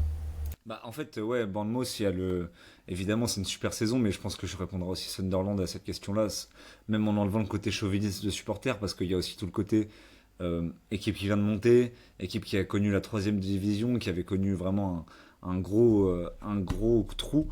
Et au final, tu remontes, tu te qualifies en Europe, c'est exceptionnel. Voilà, comme tu l'as dit, j'aimerais aussi revenir sur Régis Lebris. Parce que Régis Lebris, on l'a critiqué même dans la fanbase. En fait, on s'est dit, voilà, c'est vrai que à certains moments, le jeu proposé n'était pas vraiment un jeu protagoniste, etc. Mais Maintenant, avec du recul, est-ce que quand t'es Sunderland et que tu montes de Championship, est-ce que avoir un jeu protagoniste, c'est bah, vraiment en la fait, meilleure des ça, solutions? en fait, ça dépend. Parce que tu vois, quand par exemple, quand c'est contre Manchester United, ou je me rappelle le match à Old Trafford, on fait pas spécialement un bon match, pas spécialement une bonne première mi-temps d'ailleurs. Mais voilà, c'est à Old Trafford, c'est normal, tu es promu, voilà. Maintenant, quand tu joues par exemple West Ham et que tu es pas capable de faire une frappe en 70 minutes, là forcément tu te poses un peu plus de questions. Si pour les stats avancées, Sunderland aurait dû être relégué. Si on compte les expected goals, etc. Maintenant, voilà, tu peux critiquer la tactique de Lebris, etc. pour ça. Moi, je vais plutôt féliciter son management parce qu'au final, il a réussi à tirer le meilleur de chaque joueur. Alors, il y a peut-être un peu de chance, voilà, mais dans le football, quasiment tous les grands titres se sont obtenus avec un peu de chance, un petit peu, voilà, il en faut. Euh, et au final, c'est juste une saison exceptionnelle qu'on vit pour les supporters. Si justement le fait que tu gagnes en ayant très peu d'expected goals, ça fait que tu as mis plein de buts de fou. Encore hier, le but de Trey Oum, c'est un but score héros. En fait, il arrive, je sais pas si vous l'avez en tête, mais il te fait un espèce d'extérieur du pied en reprise de volée. Il peut pas mieux la placer le ballon. Elle arrive, elle est pile poil entre le poteau et le petit filet. Il peut rien faire. Et non, Régis Lebris, pardon, c'est juste fou. Ce mec, il nous reprend. On est 16e, on vient de finir 16e de Championship. On signe Régis Lebris. 2 ans plus tard, 2 saisons plus tard, on passe de 16e de Championship à 7e de Première Ligue, Ligue Europa. Franchement, le travail réalisé est dingue. On peut lui reprocher tout ce qu'on veut, mais le travail réalisé est dingue. Ça, c'est indéniable. Moi, c'est un peu à la manière d'un Deschamps, en fait. C'est que, ok, des fois, tu vas regarder ses tactiques, tu vas te faire chier. Et encore, attention, parce que Régis Lebris en Championship, Régis Lebris avec une équipe qui est, on va dire, plus dans le niveau moyen du championnat et pas en dessous la plupart des matchs, c'est un entraîneur qui va être plus protagoniste. On l'a vu encore hier, il sait bien faire jouer ses équipes. Au-delà de ça, et je pense que c'est aussi un Je me très suis bon pas manager. spécial... J'ai pas vu Sunderland jouer toute la saison, donc je te fais confiance à 100%. Mais quand j'ai vu Sunderland jouer, honnêtement, je me suis pas fait tant chier que ça. Mhm. Ouais, Bah, en fait, on a eu une grosse période de trou dans la saison, et c'est surtout aussi à ce moment-là où les gens le critiquaient. Au final, avec du recul, moi, je vais cette période de trou, mais du coup, je vais en parler aussi parce que j'aimerais valoriser un joueur.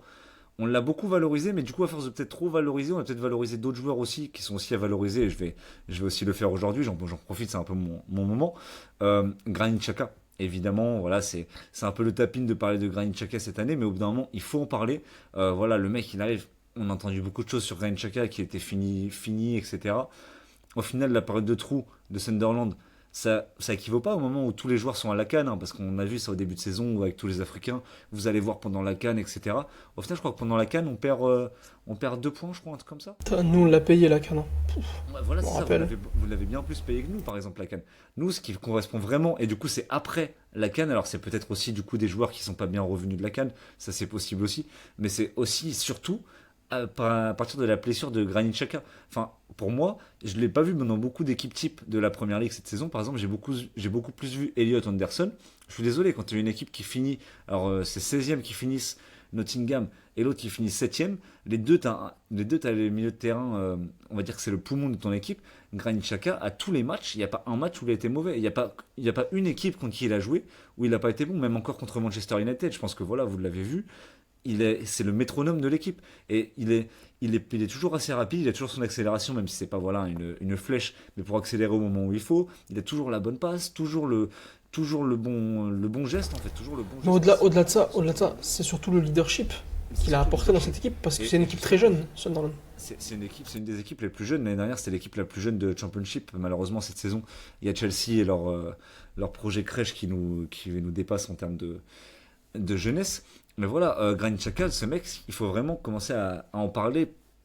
C'est un joueur de malade, capitaine de sa sélection, qui est quand même la Suisse. C'est pas une petite sélection, voilà, genre la Macédoine du Nord, avec tout le respect que j'ai pour la Macédoine du Nord. Ancien capitaine d'Arsenal, encore là, on a vu quand Arsenal gagne le titre. Je pense que, comme moi, vous avez dû voir plein de fans d'Arsenal qui disaient lui aussi mérite sa médaille, quoi. En parlant de Granit Xhaka, parce que quand Arsenal était dans le trou, c'était un des seuls joueurs qui, lui, ne l'était pas, qui, lui, on va dire, continuait de porter l'étendard fièrement d'Arsenal. Et même encore là, juste avant d'arriver à Sunderland, capitaine du Bayer Leverkusen de Xabi Alonso, capitaine d'une équipe qui a perdu 0 match sur une saison de championnat. C'est pas à banaliser, honnêtement, un joueur comme ça, avec un CV comme ça, c'est pas à banaliser. Et qui a perdu un seul match sur toute la compétition, toute compétition confondue cette année-là. Donc voilà, après, j'aimerais aussi parler voilà, très rapidement de Roufs, qui a fait une super saison en tant que gardien, même si c'est souvent des arrêts peu académiques, et je pense que ça, c'est un peu peut-être le faux bon plan, Roufs, pour un gros club, parce que je pense que ça va coûter cher, etc. Broby, évidemment, Brian Broby. N'hésitez pas à me couper, les gars, si vous voulez rebondir là-dessus. Mais, Broby que je détestais quand j'ai vu à l'Ajax. et moi aussi, Pareil, sache-le. pareil. Moi Wow. aussi, à l'Ajax. Je le trouvais tellement nul. Que quand on avait Ten Hag, je disais, mais si on l'a, je me fous en l'air. Non, mais ouais, et au final, tu vois que le mec, il s'adapte hyper bien à la première ligue, que c'est un joueur avec un style de jeu vraiment particulier. Enfin, la dernière fois, j'en parlais justement avec un Anglais quand j'étais en vacances là. Toutes les équipes auraient besoin d'un Broby dans leur équipe. Parce qu'il ferait du bien à n'importe quelle équipe dans son style de jeu, dans ses conservations de balles, etc. C'est un joueur vraiment atypique dans sa façon de jouer. Enzo le fait, évidemment. Enzo le fait, très très très très bon joueur, un joueur français qui est arrivé du coup l'année dernière en provenance de l'AS Roman. On l'a connu nous à Lorient, justement avec Régis Lebris et au Stade Rennais. Il finit la saison avec 5 buts, 7 passes D. Honnêtement, Enzo le fait, pour moi, c'est le bon plan pour un gros club. Là, pour le coup, si je suis un gros club, je fonce sur Enzo Lefebvre. J'espère qu'ils n'écoutent pas PL Show, les gros clubs, parce que j'ai pas envie qu'ils nous volent l'Enzo Lefebvre. Honnêtement, c'est un des sûrement pour moi mon MVP Enzo Lefebvre cette saison. Au-dessus de Granit Xhaka, parce que Granit Xhaka a été blessé tout simplement et qu'Enzo Lefebvre a joué toute la saison, a été excellent toute la saison. J'aimerais aussi parler, qu'on a tous évidemment, on a entendu parler cette saison de Dan Ballard, donc je vais pas forcément revenir dessus parce qu'on sait tous que c'est un super joueur. Mukiele qui honnêtement est très sous-coté cette saison. C'est un des meilleurs défenseur de première ligue et dans beaucoup d'équipes types là pour le coup, je l'ai vu cette saison Mukiele, qui a aussi joué latéral droit, défenseur central. Voilà, il a été excellent à chaque match qu'il a pu jouer. Encore hier là contre Chelsea, on va pas dire que c'est l'homme du match parce qu'il est pas décisif, mais ce qu'il fait encore, il met Joao Pedro dans sa poche quoi. Alors que bon voilà, Joao Pedro, on sait tout ce que c'est un bon joueur. Donc voilà, voilà pourquoi pour moi Sunderland c'est aussi la plus belle histoire de cette saison. À voir l'année prochaine maintenant comment ça va être. On va voir aussi le mercato. Pour l'instant on n'a pas trop de rumeurs etc. Donc enfin il y a une rumeur Kondogbia, mais bon c'était Fichares, donc on va faire comme si il n'y avait aucune rumeur. Et donc voilà, donc avant de parler les gars de Manchester United, j'aimerais aussi un peu parler de Brighton et Bournemouth. Brighton, on va y aller très rapidement parce que voilà, on va même pas faire de débat dessus parce que voilà, Brighton c'est un club, ça fait plusieurs années qu'ils bossent bien. Ils reviennent en Coupe d'Europe, ils reviennent du coup là en Conference League, c'est à voir. On verra bien ce que ça va donner. C'est un club qui a l'habitude de bien bosser, voilà, je suis assez hype. Si vous avez un truc à dire les gars, rajoutez sur Brighton, n'hésitez pas, mais voilà, sinon on va... Non, rien de spécial. Bonne saison de leur part. Bon, ils se sont foirés un peu sur le dernier match qui aurait pu les qualifier Ouais, en Coupe d'Europe, mais bon, le méchant Manchester United est passé par là. c'est ça. Non, et puis voilà, ils font quand même une belle saison. Ils avaient mal commencé, hein, donc au final, finir en Coupe d'Europe, vu le début de saison qu'ils ont fait, Brighton, c'est pas si mal. Hein. À un moment donné, on s'est même dit, est-ce que ça pourrait pas descendre? Et non, sinon, oui, moi, j'aimerais bien aussi revenir sur Bournemouth. Alors, malheureusement, ils perdent Iraola cet été, donc à voir comment ça va continuer, mais c'était magnifique, quoi. Bournemouth, c'est l'équipe coup de cœur cette saison, moi, hors Sunderland. Croupi, Adrien Truffert, Alex Scott. Ouais, Bournemouth, c'est un peu notre médicament cette saison. Hein. Franchement, on les bat 0 fois, tout simplement. Et on livre, allez, peut-être un des 3 plus beaux matchs de la saison en première ligue, le 4-4 à Old Trafford, qui était incroyable. Le match retour à Bournemouth, où, alors je vais pas rentrer dans les polémiques, mais selon moi, on se fait tellement voler, mais d'une manière, laisse tomber, je pense que... Oh, c'était abusé. Donc non, Bournemouth, après avoir perdu quasiment toute sa défense l'été dernier, fait émerger des super joueurs comme Senesi, comme Adrien Truffert, incroyable. En plus de ça, tu perds Semenyo à la mi-saison, qui était ton meilleur joueur de l'effectif à ce moment-là. Bournemouth, franchement, le club qui va récupérer Iraola, je pense qu'il fera un très très très bon coup. Maintenant, attention à ne pas trop s'enflammer avec Iraola, parce qu'il avait la possibilité de faire tout ça dans un club comme Bournemouth. Pas de pression, tu fais ce que tu veux, que tu gagnes ou que tu perds, c'est pas qu'on s'en fout, mais presque. Maintenant, on va faire ça la même chose dans un club qui a des exigences comme Manchester, comme Chelsea, comme Liverpool, comme ce que tu veux. C'est pas le même métier. C'est le même sport, mais c'est pas le même métier. Donc, non, très bonne saison. C'est comme je te disais, mes deux plus belles histoires de la saison, c'était soit Sunderland, soit Bournemouth. Donc, ouais. Non, j'aimerais juste rajouter un truc avant de te lancer Mehdi. C'est que, ouais, comme tu as dit, après avoir remplacé Semenyo, ils ont acheté Ryan. On s'est dit, bon, voilà, ils perdent un gros joueur qui met beaucoup de buts. Au final, derrière, ça le remplace par un petit Brésilien, on ne le connaît pas. Au final, Ryan, excellent joueur. Il a choqué tout le monde. Il va faire la Coupe du Monde avec le Brésil. Et depuis qu'il est arrivé, Ryan, c'est zéro défaite.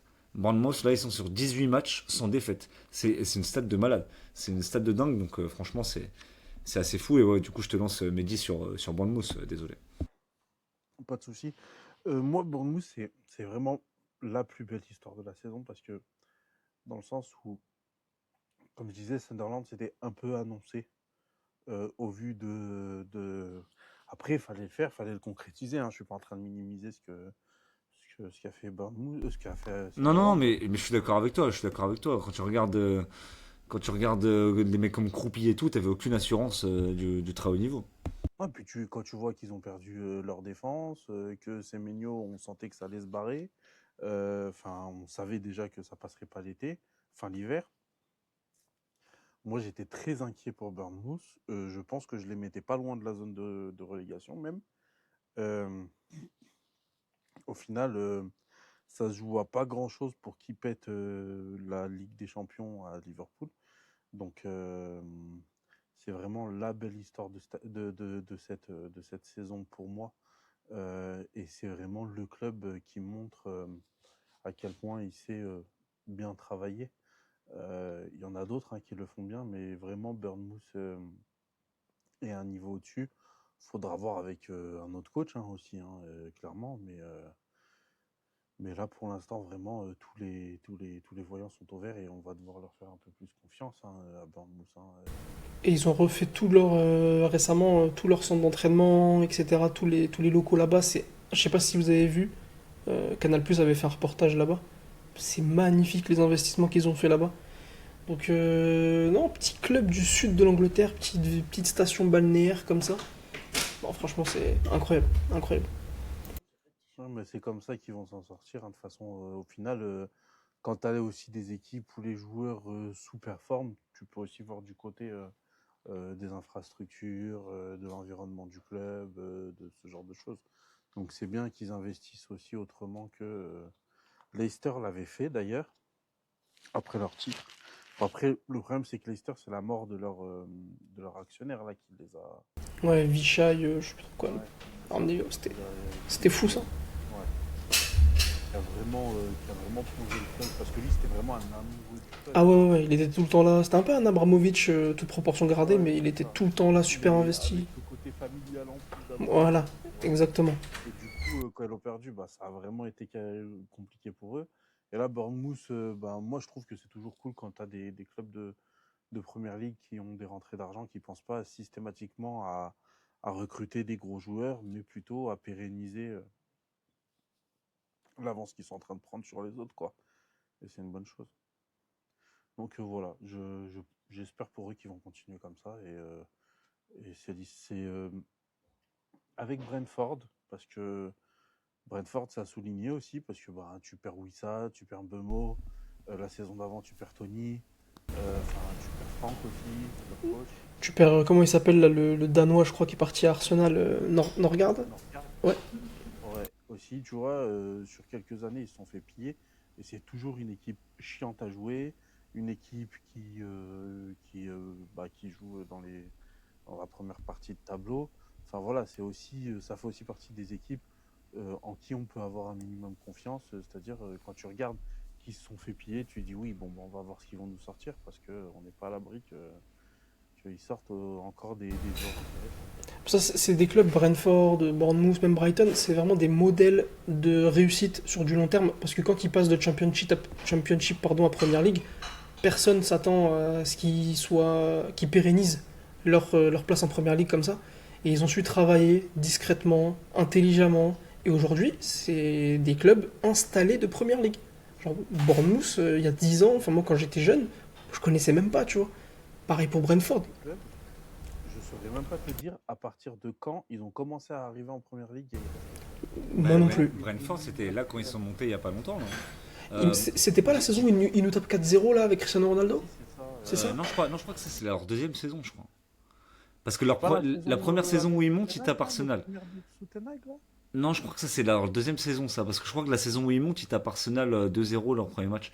Et c'était le début de Arteta, je crois. Non, mais le 4-0, c'est pas en ouverture, c'est le deuxième match, je crois. Ah, Oh, c'est tout début de saison. Tout, Ah, tout, mais tout début de saison. c'est chez eux, non? C'est chez eux, on a le Ouais, maillot mais c'est vert. ça, ils tapent Arsenal chez eux, donc généralement, je joue pas de match à domicile de suite. Ah, je sais pas. Bon, après, En bon, tout j'en cas, sais rien. voilà, c'est même Brighton. Avant de plus tiquer quand on perd contre Brighton, il m'a fallu du temps, hein, parce que moi je les prenais de haut pendant un petit moment, tu vois. Et après, tu dis, bon, au final, les mouettes là, c'est pas n'importe qui. Donc voilà, je suis d'accord avec toi, c'est Non, mais c'est des intéressant. vrais modèles de réussite et je souhaite à ton club que ce soit la même chose, hein, que Sunderland aussi. De Bah écoute, toute façon, c'est un club que j'espère, j'aime bien, j'espère. Sunderland, parce qu'ils nous ont accueilli Ahmad de la meilleure des manières. Donc, D'ailleurs, il revient à la maison cet été, hein. bah, avec plaisir.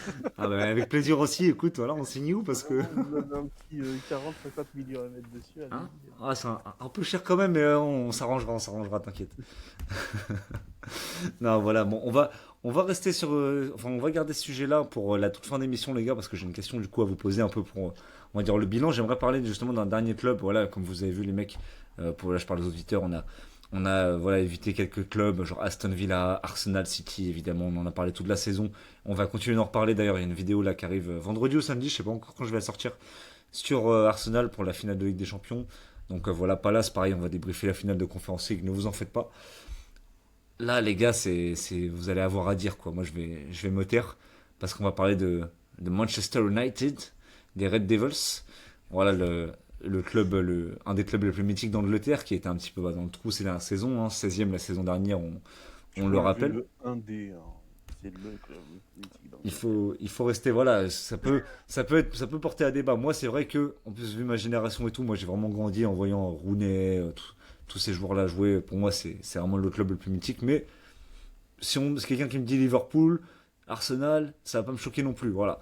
Arsenal. Maintenant, voilà, ça me choque pas. Ça me choque pas. Franchement, c'est quelqu'un Mythique, qui a. mais c'est quoi ta définition de mythique déjà? Bah, alors, c'est une définition. Là, on rentre dans un autre débat, mais ça va être. Non, parce que c'est important, on n'a peut-être pas la même définition de mythique. C'est pour ça qu'on dans un a. truc plus large. En fait, bah, déjà, Manchester United, Liverpool, Arsenal, c'est les trois clubs les plus titrés du football anglais. Vous avez remarqué que j'ai pas dit Chelsea, parce que voilà, pour moi, ça reste trois clubs, on va dire, qui ont une gloire d'antan. Tu vois, qui ont une gloire pas que récente, même si Chelsea, ils ont forcément gagné des titres, etc. Mais vous avez capté, qui ont une grosse gloire, qui ont une grosse période de gloire d'antan. Maintenant, voilà. Moi, je suis d'accord avec vous. Pour moi, c'est Manchester United des plus mythiques. Et ça se tape avec Liverpool. Mais quelqu'un qui me dit Arsenal, une équipe qui a fait invincible sur une saison, une équipe qui a de multiples titres, une équipe qui est dans le paysage de la première ligue depuis des années et des années, et qui a toujours joué les hauts rôles, ça me choque pas. Voilà, je vous le dis, j'entends, tu vois. Je suis pas d'accord avec lui, mais j'entends. Je vais te choquer, Sunderland est un club plus mythique que Arsenal pour moi en première ligue, tu vois. Sunderland est un club mythique. Non, mais- J'en ai parlé. On en a parlé la semaine dernière. C'est un club très mythique, Sunderland. C'est un club qui a gagné six premières ligues. Et justement, on en parlait justement que des attentes des supporters depuis au moins 50 ans sont beaucoup trop élevées par rapport à la stature du club. Mais pour moi, objectivement, je mets quand même Arsenal plus haut. Désolé, Mehdi. Non, mais pas de souci. Moi, vraiment, pour rester sur, enfin, pour finir vite fait sur ce débat, pour moi, vraiment, Arsenal n'a rien à foutre là. Pour moi, si t'as pas instauré plusieurs fois de suite, enfin, de suite pas forcément, mais si dans ton histoire, t'as pas instauré plusieurs fois une dictature dans ton championnat, tu n'es pas un club mythique à la hauteur de Manchester United et Liverpool. Et vraiment, il n'y a que Manchester United et Liverpool qui l'ont fait, tu vois. D'être vraiment Il y a City récemment. si récemment, mais ils l'ont fait qu'une Ouais, fois, tu ouais, vois. ouais. Ils nous font encore une ou deux phases comme ça sur les 30 prochaines années. Forcément, ils vont être dans la discussion. Mais pour moi, si justement, quand tu as réussi à avoir des cycles, surtout Manchester United, c'est des cycles qui se sont suivis. Tu as eu le cycle Class of 92, puis après la génération Cristiano, Rooney, etc. Et encore même, tu gagnes encore un peu avec Van Persie. Tu vois, vraiment, tu as eu un cycle qui va de 96-97 à 2000, 2013, Ferguson. ouais, voilà, de 2013. Et avant ça, tu as les Busby Babes. Donc, tu as deux très, très, très, très grosses périodes du football. Et Manchester est là. Et Liverpool, c'est pareil. Tu as des grosses, grosses périodes du football. Et puis en plus de ça, c'est des clubs, quand ils sont pas au top, ils réussissent quelque chose quand même. Tu vois, nous, il y a toujours une petite Europa League à gratter.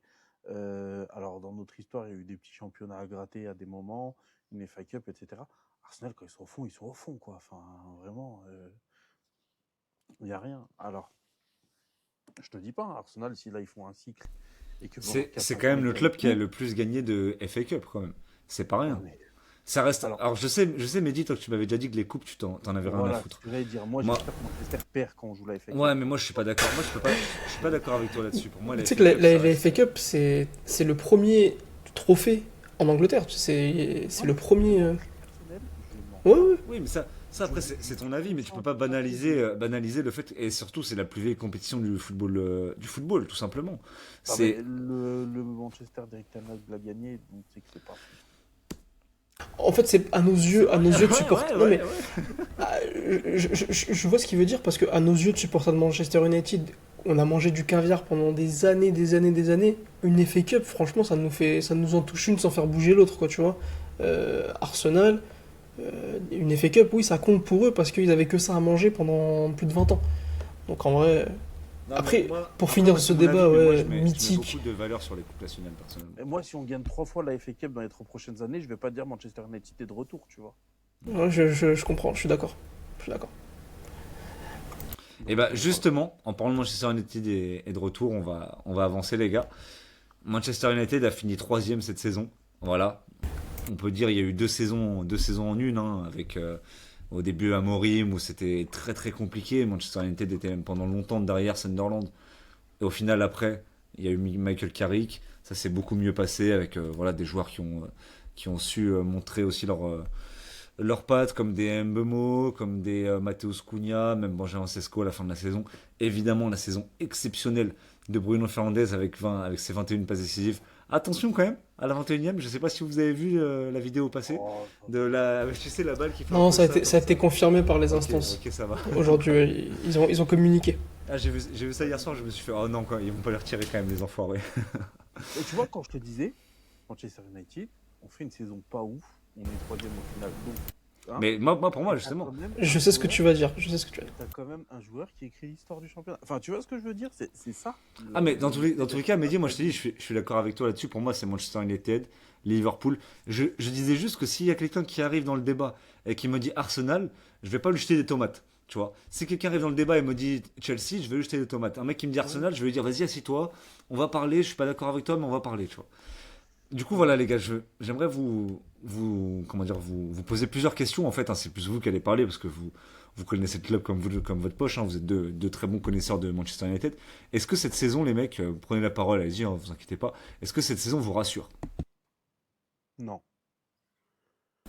Moi, oui. Vas-y, je t'écoute, c'est intéressant. Vas-y, je t'écoute. Avant le live, moi, je disais, si tu prends ces dernières années, on sait comment on se couche, on sait pas comment on se réveille, tu vois. Et on sait à quoi il ressemble la fin de la saison, on sait jamais à quoi il ressemble le début de la saison. On a toujours. Moi, vraiment, je commence à développer des petits SD, tu vois, vraiment des traumas tu vois, le début de la saison, c'est toujours très anxiogène pour moi parce que tu as des choses, t'as un mercato qui s'est bien passé, tu as recruté à des postes où tu avais besoin, tu as des joueurs dont tu connais la qualité, et tu arrives et tu dis, bon, cette fois-ci, ça va aller, tu vois. Même cette année, regarde Amorim, avec le recul, Amorim, c'était nul, mais tu arrives, tu dis, bon, il a eu tout l'été pour travailler son schéma à la con, vraiment, là, cette fois, il va faire quelque chose, etc., machin. Il arrive, bah, tu te fais chier, quoi. Et tu te dis, bon, bah, on n'est pas arrivé. Et vraiment, tu as ça.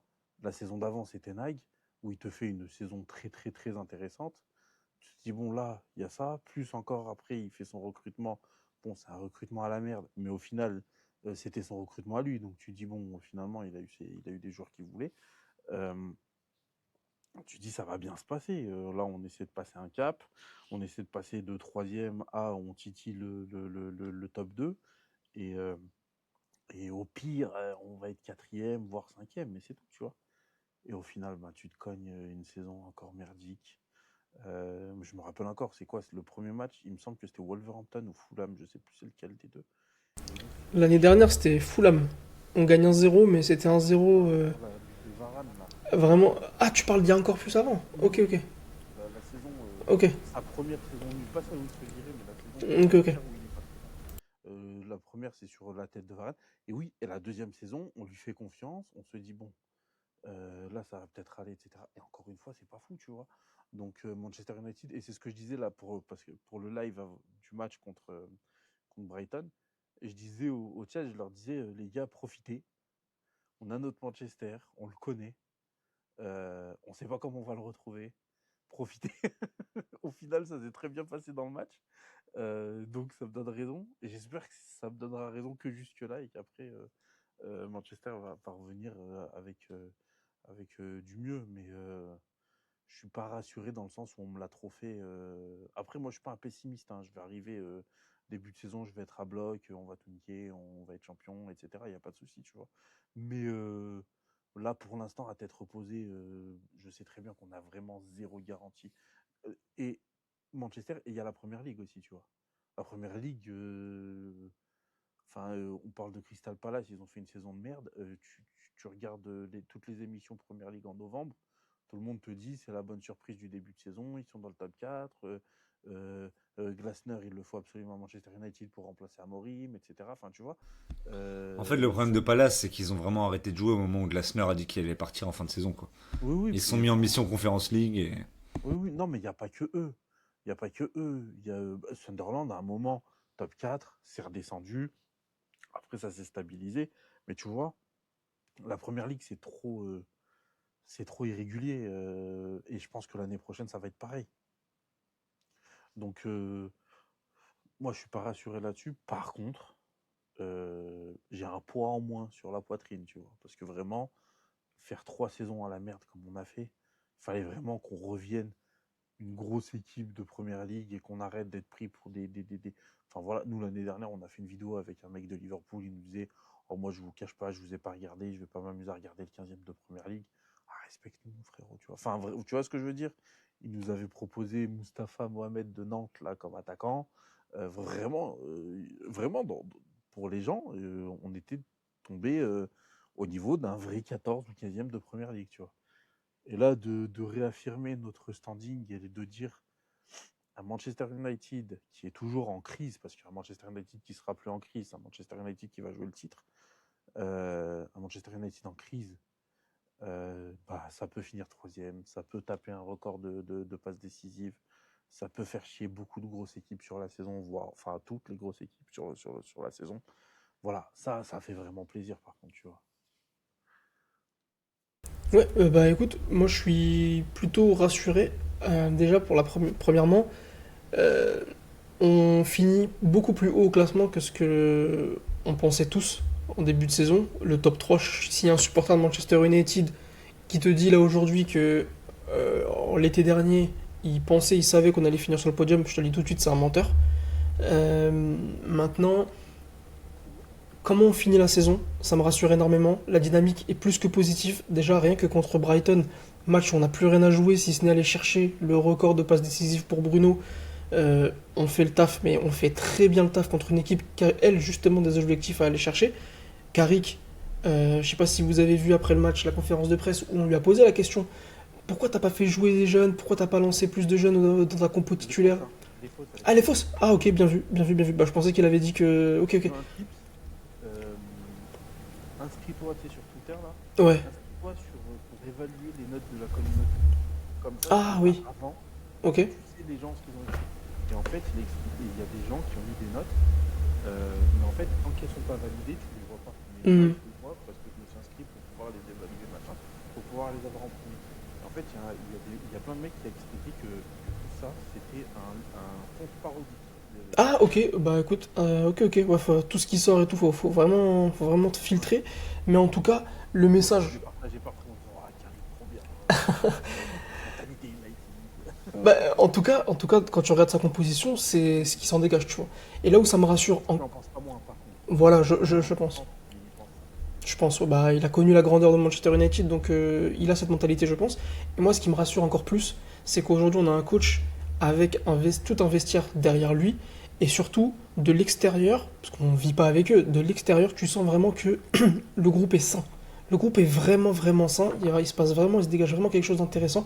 Où, à une époque, tu sais, tu pouvais avoir des clans, les Sud-Américains, les francophones, les machins. Là, j'ai vraiment l'impression qu'il y a une espèce d'alchimie entre tout le monde. Les recrues qui ont fait extrêmement, extrêmement du bien, que ce soit sportivement ou même extra-sportivement dans le vestiaire, tu sens que les mecs, Cunha, apparemment, les gens ils te disent que t'as l'impression qu'il est là depuis des années, tu vois. Alors que il est là que depuis un an, il s'est tellement bien intégré. Et en fait, je me dis que la dynamique, elle est extrêmement positive sportivement, extra-sportivement, dans le vestiaire en tout cas. Maintenant, là où je peux te rejoindre et là où je suis pas très rassuré, c'est ce qui se passe au-dessus, c'est-à-dire Ineos. La- Et en fait, mon degré Du coup, d'optimisme. justement, là, désolé, je suis parti juste faire un truc. Justement, Ado, désolé, je te coupe parce que c'était une de mes questions et du coup, c'est pour relancer un peu le débat. Du coup, désolé, hein, j'ai pas trop entendu la fin de votre débat, je suis parti. T'inquiète, Fallait, t'inquiète. fallait que je réponde à un appel. T'inquiète, il Je a fait voulais, le fact-checker. je voulais vous Il a eu demander, du raison. coup. Ouais, non, j'ai entendu vite fait sur la déclaration de Carrick, ouais. Euh, Est-ce que United a enfin une direction claire? Parce que moi, personnellement, de l'extérieur, c'est l'impression que j'ai. J'ai l'impression que United a enfin une direction qui a compris comment diriger un club de foot.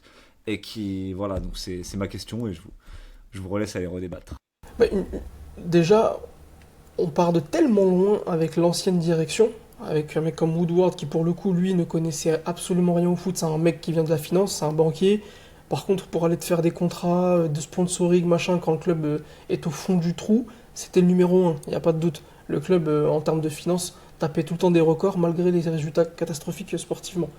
Là pour le coup, avec un mec comme Barada, par exemple, qui vient de Manchester City, c'est des mecs quand même qui sont issus du milieu du football, qui ont une expérience au niveau du milieu du football. Moi, dans cette direction, il y a un nom qui me rassure moins, c'est Wilcox. Je sais pas ce que t'en penses toi, Mehdi, mais c'est Jason Wilcox qui me rassure le moins dans le sens où, sur le mercato de l'année dernière, les noms qu'il voulait en priorité, style de Lab par exemple, bah on se rend compte finalement que c'est des profils qui auraient pu puer chez nous, tu vois. Donc là, c'est lui qui me rassure le moins dans la direction. Après, oui, globalement, il y a une direction beaucoup plus cohérente que les années précédentes, qui va dans un sens, on va dire, beaucoup plus intéressant, mais ils doivent encore faire leurs preuves. En tout cas pour moi, ils doivent encore faire leurs preuves. Ils ont fait une partie du boulot l'été dernier avec un mercato intéressant. Là, il faut qu'ils confirment cette saison, parce qu'il y a encore beaucoup de besoins à des postes très clés, au milieu de terrain par exemple, les latéraux, etc. Et si tu veux être compétiteur et en première ligue et en Ligue des Champions, il va falloir qu'ils agissent vite et bien, parce que les cibles que nous on cible, on n'est pas les seuls à cibler. Il va falloir être très très très costaud cet été quoi. Euh, Moi, au niveau d'Ineos, je suis pas aussi catégorique que les gens en général. Je suis d'accord sur le fait qu'il faut qu'ils fassent leurs preuves, mais justement, dans un sens comme dans l'autre, ils ont pu faire des conneries, même si de là, on ne sait pas ce que ça aurait donné à Manchester, on ne sait pas s'ils ne voulaient pas prendre Sesco aussi en plus, enfin tu vois, il y a plein de points d'interrogation sur ça, mais je suis d'accord avec toi que Wilcox, qu'on en entend, sur le fait qu'il voulait Southgate, sur Delap, sur, enfin voilà, ce genre de choses qui fait pas envie, tu vois. Mais n'empêche que dans les faits, pour l'instant, ce qui a été fait, c'est pas mal. Les contrats sont beaucoup plus cohérents. Ah, c'est ça, les finances, ça s'énisse. C'est ça. Donc, force à l'Atalanta qui se tape Murto maintenant et qui va donner des salaires de fous furieux à des joueurs mid. Mais dans tous les cas, oui, je trouve qu'il y a une direction plus cohérente, mais en même temps, quand on a fait une bonne saison, on a toujours dit qu'il y avait une direction plus cohérente. Euh, la saison où on fait troisième sous Ten Hag, deuxième ou troisième, je sais plus, sous Ten Hag, on dit C'était que troisième, ouais. c'était troisième, c'est ce qui me semblait. On dit que le club a compris, que machin, que et c'est vrai qu'on avait fait un bon mercato. Hein. Lisandro Martinez c'était une dinguerie, Casemiro c'était une dinguerie, Anthony c'était pas le flop encore qu'on a vu maintenant. Il y avait des petits jeunes style Garnacho qui nous ambiançaient à cette époque, tu vois. Donc à, à ce moment-là, on se disait que ça allait dans la bonne direction. Sous Solskjaer, on disait que ça allait dans la bonne direction parce qu'on avait viré tous les Ashley Young, les Fellaini, Tu vois, tous les mecs qu'on se cognait depuis 4-5 ans, qu'on n'arrivait pas à se débarrasser d'eux, et qu'il fallait absolument se débarrasser d'eux, on avait réussi à s'en débarrasser. Et du coup, euh, Et malheureusement, après, tu ramènes des Cristiano Ronaldo et tu pètes oui, mais toute une voilà. dynamique. Oui, mais voilà, c'est ça, c'est ce que je veux dire. C'est que, en gros, on ne peut jamais savoir si on est dans une bonne direction avant d'être arrivé à destination, tu vois. Enfin, on sait où on veut aller, mais on ne sait pas si on va y aller. Et si on n'y va pas, et bon, on va dire que la direction était mauvaise dans tous les cas, tu vois. Donc, moi, je suis assez tranquille avec le fait qu'il fasse des erreurs, parce que bah, euh, ça arrive, tu vois. Ah oui, oui. Par contre, ils ne fassent pas les mêmes, tu vois. Moi, là, par exemple, je suis assez content qu'ils aient pris leur temps sur Carrick, qui lui ait dit si tu nous qualifies en Ligue des Champions, tu as le job, c'était la chose à faire pour moi. Euh, il nous a qualifiés en Ligue des Champions, on lui a pas dit bah c'est bon, voilà les clés du camion, amuse-toi bien, fais tout ce que tu veux. On lui a dit tu prends 2 ans, pas plus, avec une année en option, parce qu'en soi c'est aussi logique. Moi, de base, je disais il lui faudrait 1 an. Ah ouais? Moi, Ah, j'ai du mal avec les 1 an. Parce que le 1 an, c'est un. T'envoies quel message en fait à ton coach? C'est je te donne 1 an, je suis pas convaincu, je te fais pas trop confiance. bah moi ça me va ça. Je veux dire, Ouais, mais du coup, tu peux pas travailler dans les meilleures conditions si tu sais que non, bien sûr. là-haut, ça te flaire pas trop, tu vois. Bah, c'est pas ça, c'est vraiment, bah, au contraire, c'est on t'aime bien, on te fait confiance, mais on a besoin de résultats, parce que c'est comme ça que ça marche dans un grand club. Le problème, par contre, du 1 an, et c'est pour ça que je pense qu'ils sont allés sur du 2 + 1, et que je suis assez d'accord avec eux, c'est que s'il fait une bonne saison dans 1 an, qu'est-ce que tu fais? Ça va venir toquer à sa porte, hein. Bah, ça va venir te gâter à ta porte, et lui, il va te dire, mais les gars, le salaire, c'est plus le même. Déjà. C'est plus le même. Je veux tel joueur, je veux tel joueur. Il est en position de force, en fait, dans 1 an, si tu lui as donné que 1 an, tu vois. Donc, au final, le 2 ans, c'est le bon compromis. Ça montre quand même que on lui donne pas les clés complètement, qu'il doit faire ses preuves. Et moi, je trouve que c'est OK de dire à un coach qui vient de Middlesbrough qu'il doit encore faire ses preuves.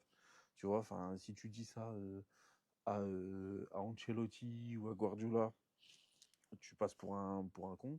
Et si tu dis ça à un coach qui a jamais été au plus haut niveau, et réellement il est chez nous parce qu'il a été joueur de Manchester, hein, sinon ce serait pas notre coach, on serait pas allé le chercher. Bah, je trouve que lui il peut l'entendre et je trouve que c'est normal de lui dire bah mon gars, montre-nous que t'as les épaules quoi. C'est Tu vois, ça.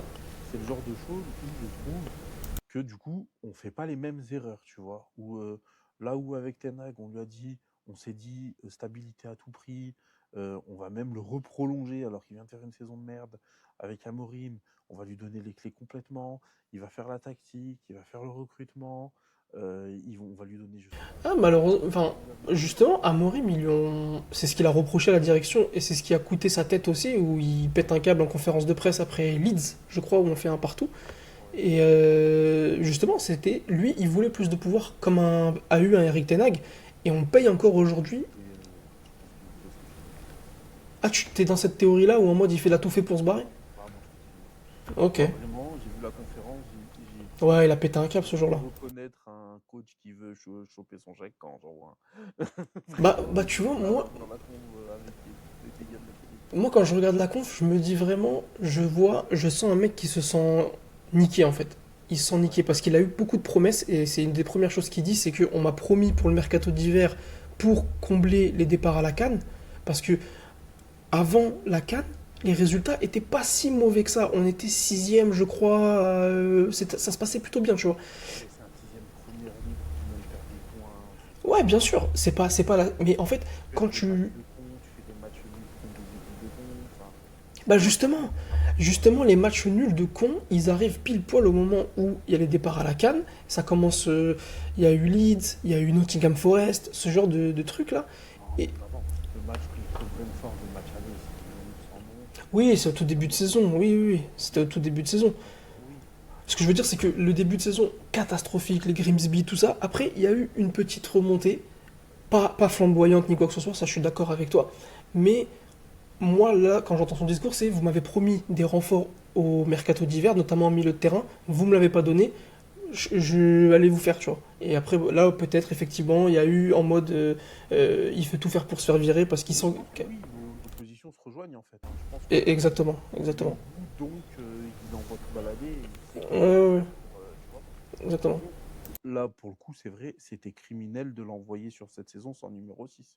Ah ouais, non, complètement, complètement. Il a demandé, c'est un des postes les prioritaires qu'il a demandé à l'été d'avant. Mais Et par contre, les infos qui sont sorties de The Athletic, c'est qu'il était OK pour faire la saison sans 6. Lui, il voulait ouais. absolument renforcer l'attaque. Ah bah après, c'était obligatoire, hein. L'année dernière, on était, je crois, la 15e ou 16e attaque de Première Ligue. Donc c'était le chantier. Oui, mais pour moi, tu recrutais deux attaquants et un 6, c'était quand même mieux loti qu'avec trois attaquants et un 6. Oui, oui, oui. Fallait homogénéiser tout ça. Si Casemiro ne fait pas la last dance qu'il nous fait, on n'est pas Ah, qualifié. c'est compliqué, hein. Ah, ça, je suis d'accord. Je suis d'accord, je suis d'accord. Maintenant, pour revenir, et je pense qu'on va pas, je vais pas épiloguer non plus trop longtemps. Carrick, ce que j'apprécie aussi chez lui, c'est tout son aspect body language et sérénité qu'il apporte sur le banc de touche d'un club comme Manchester United, où Amorim, un de ses gros défauts, c'est qu'il communiquait beaucoup sa frustration, ses états d'âme à son équipe, je trouvais. Et bah, du coup, c'était du pain béni pour les médias, pour toutes ces podcasts de la con, de The Overlap, de The machin, de ci, de ça. Carrick, il donne rien à manger. Il donne rien à manger. Et en fait, j'ai l'impression qu'il y a une espèce de bouclier autour de lui, je sais pas comment vous expliquer, où tu sens l'équipe protégée, tu vois. Parce que Carrick ne donne pas à manger à tous les détracteurs. À Morim, les gars, je pense que Mehdi, il saura de quoi Déjà, je les parle. détracteurs sont ses potes, donc en soi, déjà, ça aide. Déjà, exactement. Mais je sais pas si tu te souviens, Amorim, moi en tout cas, j'ai pas le souvenir d'un coach de Manchester United donner autant d'interviews et de se faire tabasser comme ça chaque week-end. Non, Franchement, c'était les obligations du club, tu vois. Mais il donnait trop à manger, tu vois. Il donnait trop, trop, trop à manger. voilà, on avait dit au tout début, il nous a dit c'est un bon communicant. Entre le moment où il signe et son premier match, il a peut-être une quinzaine d'interviews. J'ai jamais vu ça. J'ai jamais vu ça. J'étais trop content de l'entendre. Après, je me dis, ah, c'est bon. Bon, on arrivait à un moment où on apprenait plus rien. On parlait même plus tactique. C'était juste des banalités. Moi, les conférences d'avant un match, je les. Enfin, Ouais, pareil. J'arrivais plus. là, J'arrivais plus à suivre. C'était plus fort. Plus fort que moi. Mais ouais, non, tout ça pour dire, moi personnellement, plutôt Bon, optimiste. je vais vous couper les gars pour essayer de finir un petit peu parce que j'ai une autre question aussi pour vous. Avant, je vais dire un petit peu vite fait mon avis très rapide, évidemment, qui sera moins pointu que le On vôtre. parle Parce que beaucoup, hein. Désolé frérot, non, mais mais je sais qu'on parle beaucoup. Enfin, moi honnêtement, personnellement. c'était le but. Moi, personnellement, j'ai mis mon micro en mute. Là, je suis même allé faire de vite fait deux, trois trucs. Parce que voilà, je sais qu'il y a deux supporters du même club. Évidemment que vous avez des choses à vous dire. Et en plus, vous aviez un point de vue qui était différent. Donc, je trouve que c'était plutôt intéressant. Et ça donnait un très bon débat. Donc, franchement, merci. Attends, est-ce que je peux juste poser une question à Mehdi? Après, si Vas-y, tu veux, tu pourras la couper parce qu'elle a rien à voir. vas-y, Pierre. Attends, la piste Ederson, Mehdi, t'en penses quoi en deux mots? trop cher. Après, il lui reste un an de contrat. Je suis pas sûr qu'il soit un 6 giga joueur, mais je trouve que c'est quand même une bonne idée pour faire le nombre. Ok, Pas, on va pas le chercher pour en faire notre. ok. Bon, On en reparlera, les gars. On en parlera ça marche. de Ederson. Bon, voilà, juste voilà. Désolé. T'inquiète, y a pas de souci, y a pas de souci. Mais de toute façon, on va en reparler pendant le mercato parce que oui, c'est une des pistes pour l'instant du mercato. Peut-être qu'il y en aura d'autres. Non, United a fait une bonne saison. Moi, personnellement, si vous avez été l'équipe que j'ai pris le plus de plaisir à regarder, à part la mienne, hein, évidemment, je trouve que ça jouait bien. Après, je parle vraiment depuis que Carrick est arrivé, hein. Je trouve que ça Il jouait se bien. passait toujours quelque chose hein, pendant les matchs de C'était une United. équipe enthousiaste en fait. Tu vois, c'était une équipe que c'était pas forcément le plus beau football, mais c'était une équipe qui te faisait kiffer à voir jouer quoi. Et moi j'ai une question en fait, c'est que ouais, United c'est ils sont bien, ils ont retrouvé une équipe forte. Donc ça c'est quand même bien de retrouver une équipe forte, comme vous avez dit, ça fait 3 saisons à la merde. C'est vrai que c'était vraiment ça, hein. C'était United n'était plus une équipe forte. Là vous êtes redevenu une bonne équipe. Surtout deux, quand même. Parce que la première de Tenac, c'était cool. Hein. Oui, oui, je suis Surtout d'accord deux. avec toi, je suis d'accord avec toi. Mais en fait, moi, je me demande à partir de quand Manchester United, on dit qu'ils sont reconstruits. À partir, c'est quand en fait? Parce que ça fait déjà un moment, enfin, genre déjà à l'époque, c'est pas la première fois que vous finissez troisième, même voire même deuxième, tu vois, avec Solskjaer, avec Mourinho, etc. Et ça n'a jamais su vraiment confirmer. Donc voilà, la question que je vais vous poser, ça va être un petit peu aussi dans ce sens-là. Et puis après, voilà, on pourra tranquillement clôturer l'émission. C'est une réponse assez rapide, les gars, chacun votre tour. Mais est-ce que United peut jouer le titre? J'ai pas dit peut être champion, je dis peut jouer le titre l'année prochaine.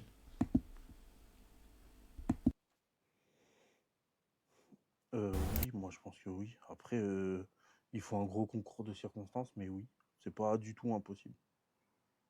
Il faut un très très bon Genre, mercato. genre, Il par exemple, faut entre United qui finit dixième et United qui finit premier, pour toi, quel est le plus probable? Est-ce que c'est fini premier, plus probable United que qui dixième? finit premier, mais Oui. pas devant un City ou un Liverpool à 95 points. Ça arrivera pas. C'est devant un Arsenal à la merde comme cette année, tu vois. Pas. Dans un championnat très homogène, Ouais. je pense. En fait, faudra pas s'attendre à un United locomotive, tu vois, si on joue le titre. Après, est-ce que peut jouer le titre? Ma réponse est oui. Est-ce que doit jouer le titre? Ma réponse est non. Ouais, je suis d'accord avec toi. Voilà. Donc, voilà. Ok, ok. Oui, non, mais bon, en vrai, je suis plutôt d'accord avec toi, hein, mais de toute façon, je pense que l'année prochaine, le championnat sera homogène, hein, un peu comme cette année, voire même peut-être plus. En fait, tout dépend si Arteta et Arsenal s'envolent et créent une espèce de dynastie, quoi, finalement. C'est possible, c'est encore possible. Mais J'y crois absolument pas, perso. moi, je Il, sais il- pas. Honnêtement, je il sais pas. on revivra jamais de Première Ligue l'année prochaine comme celle qu'on vient de vivre cette année. Je pense pas que des équipes comme Chelsea, des équipes comme Tottenham vont revivre les mêmes saisons. Je pense pas que toutes ces conneries sur corner, etc., ça va être aussi Ah non, non, laxiste non, à ce non, non, non, niveau-là. mais c'est pour ça que moi, quand je te parle de dynastie, pour moi, alors Chelsea-Tottenham, c'est un autre débat. Pour moi, Chelsea-Tottenham, la saison prochaine, je le dis, pour moi, ça va pas forcément bien marcher après tout, Non, mais tout le changement de je pense mercato, pas que ce etc. sera des 3 points gratos. Tu vois Ah ce oui, que je veux dire? d'accord, ok, oui, d'accord, je vois ce que Comme tu veux cette dire. saison, quoi. Tu jouais Ouais, ouais. Chelsea, c'était 3 points gratos à chaque fois quasiment. Ouais, non, je vois ce que tu veux dire, mais ce que je voulais dire par Arsenal, c'est que je pense que Arteta peut se réinventer encore et possiblement passer à autre chose. Honnêtement, c'est du football fiction, hein, que je vous dis, mais oui, du Pas coup, forcément se réinventer, hein, revenir à ses bases. oui, Hein. voilà, c'est pour ça que je dis se réinventer, se Ouais, voilà. réinventer, tu vois. C'est, Revenir à son premier c'est amour ça, de c'est jouer au ça, football, quoi. c'est ça. Oui, c'est vrai, c'est vrai. Maintenant qu'il a eu ce pourquoi il attend, t'en fais ça. Après, ça, finalement, on sait pas. Mais surtout, Et moi, j'ai même le l'impression côté que, psychologique, hein. Le côté on joue sans bah, ils ont enfin avoir, gagné, ouais, c'est ça. tu vois, Mais le quand tu truc. regardes derrière Chelsea avec Maresca, moi j'y crois moyen, honnêtement, Maresca, parce que j'ai jamais été très City. fan du coach. Ouais, j'ai jamais été très fan du coach, personnellement. Moi aussi, Euh, je suis pas pareil que toi. voilà, Liverpool, si ça garde Arne Slot, bah pour moi ils vont droit dans le mur. Donc voilà, pour moi en fait cette saison, ça nous a fait. Cette saison en fait, s'il y a un bilan à faire, on va dire une morale de cette saison, c'est que les projets cohérents vont être, on va dire, plus récompensés juste qu'un gros club qui dépense beaucoup d'argent sans compter. Je pense à Bournemouth, je pense à Sunderland, même je suis désolé, même Manchester United. Je pense que c'est pas cette saison où vous vous êtes dit on va revenir en Ligue des Champions. Parce que cette saison, c'est pas. Bon, vous dépensez quand même pas mal, hein, pour le mercato d'été, attention. Mais voilà, Moi, pour moi, c'était impossible sans numéro 6 d'aller au tour. Oui, ouais, ouais, c'est pareil, c'est un ça. miracle. Donc, prenez bas les bas, pour moi, oui, on devait aller en Ligue des Champions.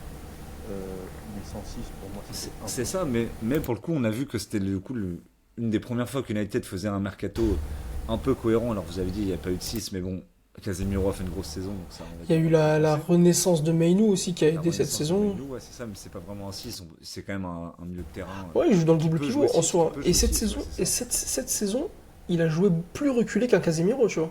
Mm. Casemiro, Hier, contre Brighton, il joue en 6 et ce soir, exactement. il joue en 8 et ça marche à merveille. Mais en En 6, 8, il a été incroyable. de Ouais, non, fou. donc franchement, c'est pour ça, on a. Mais Mais Mainu en 6, moi, il m'a impressionné cette saison. moi, en 6, mais pas tout de suite tout seul. Tu vois. Ouais, il Mais doit voilà, prendre encore plus de volume. désolé, les gars, je vous coupe parce que je vous vois, vous allez repartir dans un podcast Manchester United là.